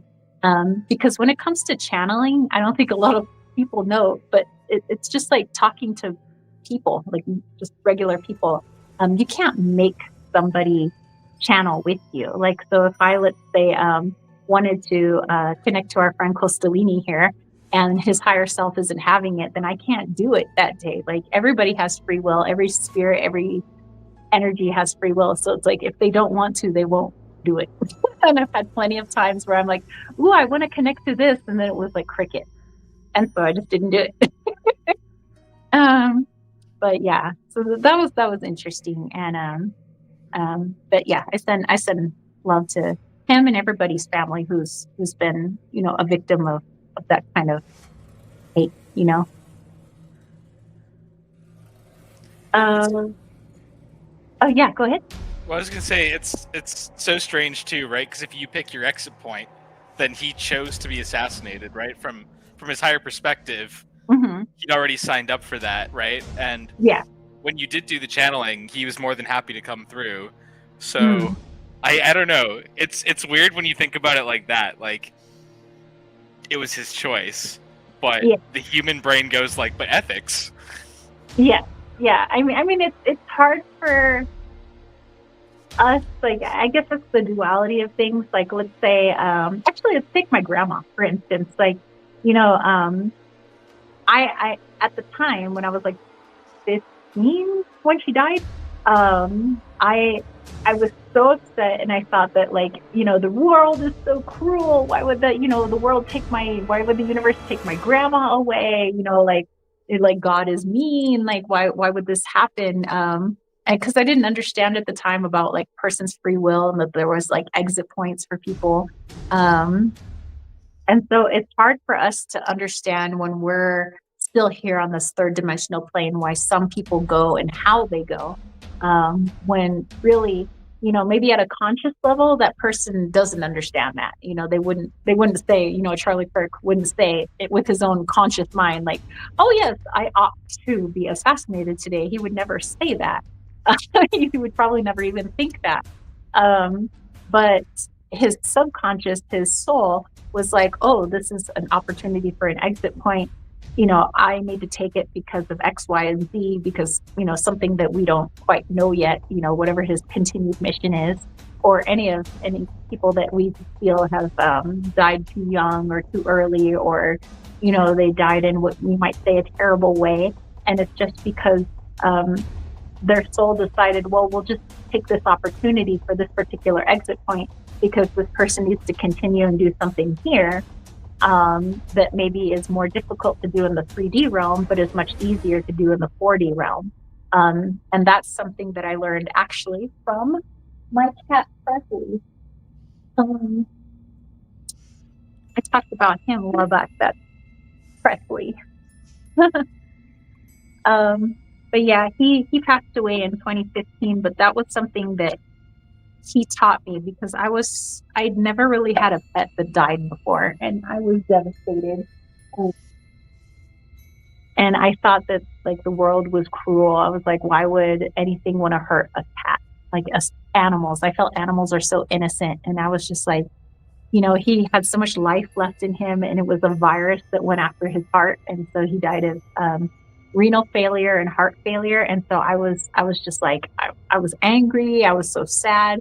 My cat actually popped in and was like, there was a lot that I had to do, but I had to do it on the other side. And it's harder for me to do it here while I'm in the form of a cat. Like I needed to get out of my cat form so that I could do what I needed to do on the other side. And I was just like, oh, and then that's actually where I came up with my whole Rainbow Bridge spread because I needed the healing. So he came up with that spread with me. And now that's what I use on my website when I do readings, like pet readings for people, is I use the spread that my cat actually came up with after he died. But yeah, that's where I learned all that stuff was actually from my kitty cat.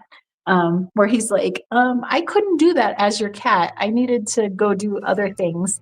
And I'm sorry that you and your boyfriend don't understand that.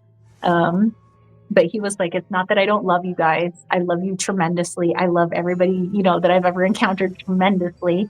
And I'm still with you in that form, but I'm also the other form of me doing what I need to do. And I was like, whoa.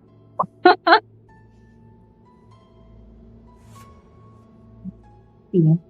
Oh, Very Happy Monday says your music gets dramatic at the most interesting parts of your guys' stories, to be honest. Nice. And Very Happy Monday said amazing with little kitty hearts. Wow. Oh my goodness, you guys. I hope I haven't talked all your ears off. Costalini, I'm trying to give you time to talk, but I hope I'm not talking too much. No, it's totally fine. I was gonna go to like a Halloween party, but I'm just waiting for the text, you know? So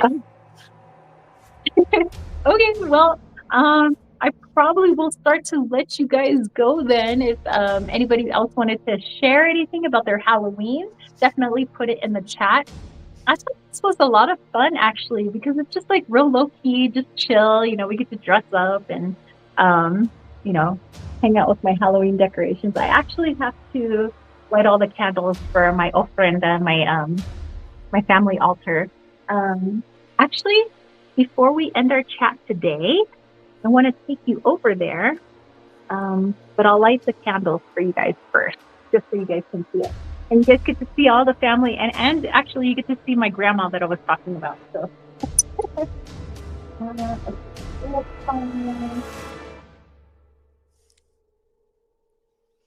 okay, first I'm gonna light candles for my animals. So this is for Presley, for Practice, for Rex, and all our other pets that we have.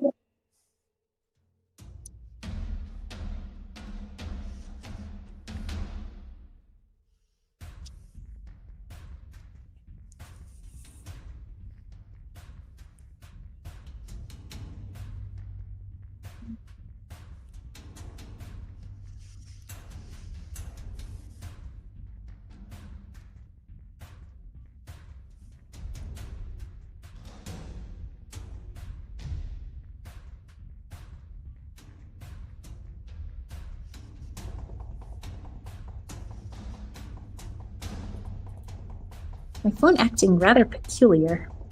Okay, so down in here, we have our pets. So this is Rex over here. In here we have Presley and Precious, my dog and my cat. So I have like a little ofrenda for them with marigolds and everything. And then over here, I have the ofrenda here with all the marigolds. I have all the water for like just the different things that we honor throughout the week of Dia de los Muertos. I have my pan de muertos here. I actually made some pan de muertos. I'm gonna set that out tomorrow and on Sunday because that's like for the whole family and everything. But down here, these are my family members. Let me see if I can find my grandma and my grandpa. Oops. Okay. So here you go, guys. The grandma that I was talking about, she's right here. And that's my grandpa. They're both in heaven now. Yeah, but that's my whole family. Today we're celebrating our great grandparents and great great grandparents. So over here, I don't know if you guys can see. I have my great great grandma, Ines Cota, and my great great great grandma, Francisca Rivera. And then in here, I have my great great grandma, Madonna Duty, who came over from Ireland. And see, my nephew who passed away earlier this year, a few months ago. This is Tamarin, my sweet Tamarin. And then we have some people down here too. I have some friends, other family members. But yeah. So yeah, I thought I would just share them with you guys before we sign off today. Ooh. Okay, let me back here. The black and white's really spooky, not gonna lie, like with the ghost music and like the old black and white pictures. especially with like the native braids with the dress. I'm like, this is haunted. So that's my my full blood great great great grandma who was Pima Indian. So yeah, I guess it is kind of creepy, and I have noticed an uptick in spirit activity since I put up my family altar. So like since they've been here, like I've been feeling like, oh, I know that somebody was draining the batteries and some things. Probably why my cell phone is acting up right now. Probably why the lights were doing some weird things. And on the not the altar, but the ledge above the fireplace, I have a little ghosty lantern up there that had turned itself on. I do have to share real quick. Last night, literally last night, I was starting to go, like, get ready to go to sleep, and I was looking out from the bedroom that's back here. I was looking out the bedroom door, and I saw this, like, silver thing. It was like, it looked like silver. I don't know. It was like a skinny thing that, like, went like this. Like, it spread out, and then from the middle of it, it flashed, and then it was gone. And so it almost looked like something was shining, like it was like metallic.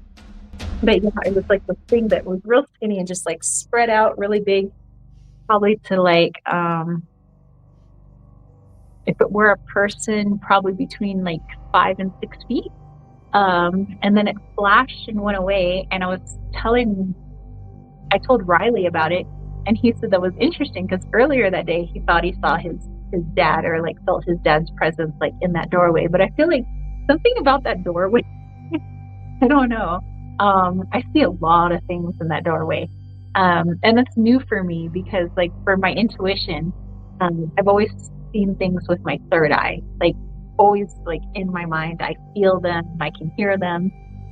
But only recently has it been like I start seeing things with my 3D eyes that I see with my third eye, and it's been kind of a trip. I won't lie, because I'm so used to like, oh, okay, I see it in my mind, but it's like when you see it with your 3D eyes and it's right in front of you, and you're like, oh, okay, I was a little startled, but I get it, you know. Wow. It sounds like they're getting you used to like, handling that on a daily basis. That's awesome. Yeah, I mean, I will say that at first, like when I what was it that I saw? Hmm. I was okay. So in our bedroom over there, the window that faces the what's that north? Yeah, the window that faces the north. I'm looking out at the trees, and there was this like bird. It was bigger than any bird, bigger than an eagle, bigger than a condor. It was like it was rising out of the top of a pine tree with like its wings outstretched. And it was like this big, like black bird, um, with white on its belly. And it was like almost like there was like fire underneath it. And it looked real as day. Like I was seeing it with my physical eyes. And that was a trip for me. And I remember I was just looking out the window going like, what am I seeing right now? Like, and I'm like trying to think, is this a eagle? Is this a bald eagle? Like what is this bird? But it's not flapping its wings. It's just like going rising up, like out of the top of this tree. And before it got to its tail feathers, it literally just disappeared. Like it just vanished before my eyes. And I was like, oh, well, that's new. That's awesome. I was just like, so we're going to see things with our eyes now? Okay. Okay. All right. Party on, Wayne. Party on, Garth. And then later that day, I saw somebody, and I think Riley saw them too. I'm not sure. Saw somebody walking through past the side window in the backyard. Like I just saw somebody walking, and like I tried to look, but then they just disappeared into thin air. And I was just like, oh crap. I was like, I'm gonna start seeing things with my eyeballs. I'm like, okay, I can do this. Do you think they're going to become dense for you? Like, do you remember? I forget how many weeks ago it was now, but there's that missile that hit the ship, the Pleiadian ship, and there was interaction. Do you think these things you're seeing are going to become dense for you? Like, you'll be able to high five them? Maybe at some point. I don't know right now, but I feel at some point that may happen. And I feel like this is the part of, there's so many people talking about like New Earth. And, I think some people might have like an idea in their head of like what New Earth looks like. And maybe what it is different and at different times for people because time doesn't exist in that other realm. So like maybe New Earth is like when, a lot of people said that 4D, like we start moving up to 4D. So 4D becomes our realm. So it's like they're in physicality, they're, in whatever energy that 4D is. And so maybe for some of us, it's like we're already in New Earth. It's just our ego self is adjusting to that now. So I know that all these things are always there. It's like an onion, everything's right here. 40, 5e, 60, it's all here. It's just, can you see it? And it's at different vibrations. Right. So,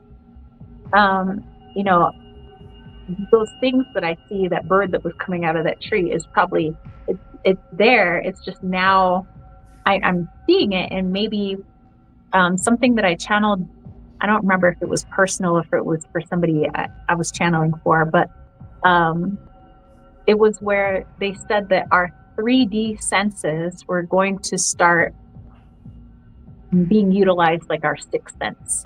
So, what you see with your third eye, you would start to see with your actual 3D eyes. And so it was like an adjustment period because we're already in New Earth, and that's why the world seems the way it looks right now, is because everything's trying to readjust and connect to like this new vibration. So it looks like chaos at the moment, but it's like it's just what happens when people, it's like growing pains. It's when you're trying to settle into something that feels unique and new and weird. And so it's just coming out the way it looks, right now. So right, it's kind of like going through puberty. It's like you're going through changes and you're getting pimples all over the place and having outbursts, basically. Yeah. So yeah, we're all going through growing pains as a 3D species, but I feel that at some point all of that settles to some degree, and whatever needs to happen happens in order to, achieve this like new vibration that we're in. Because as you know, like with anything new, the ego is going to fight against it, because if it's new and the ego has no reference point, it rejects it, it fights against it, it tries to make its narrative true, it tries to jump hoops or whatever, make up whatever stories it needs to tell itself in order to make its reality true. So I feel like that's what's happening right now with like a lot of the egos. It's like, whoa, this is new and like a new energy, like we've never been here before, like the collective ego. And so it's like, no, I'm gonna fight against this. And in some respects, it looks like fighting against actual other people, instead of fighting against the self. Well, in actuality, you are fighting against yourself, but that's just like the higher perspective. But yeah, I feel like at some point it does all start to settle down, and some people may even start to say like, oh, I'm just like speaking with spirit, but spirit's like sitting right next to me as real as day, whereas before it's like I'm connecting with spirit, but it's more like it's in my third eye. So I don't know. I feel like it's a great time to be incarnated, I must say. As weird as it's been, I feel like it's great.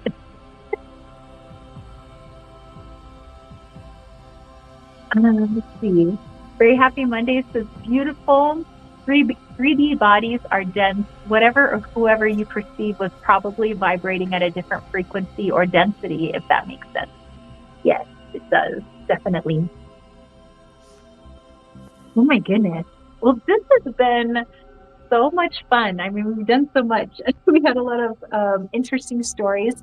And Costalini, I thank you so much for all the stories that you shared. Just, I don't know, having good conversation. At the beginning, I got to read my Edgar Allan Poe. I don't know if you guys got to hear it though. Yeah, I've had a lot of fun.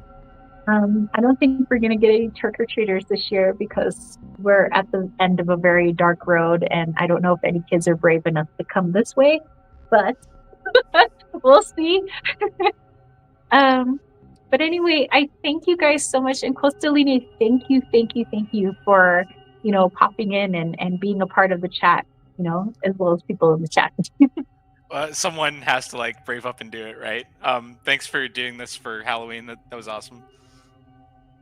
Well, thank you. And next year, let's try to do this again. Having more people in the chat. We just hang out and just have fun. There's I didn't really have a plan.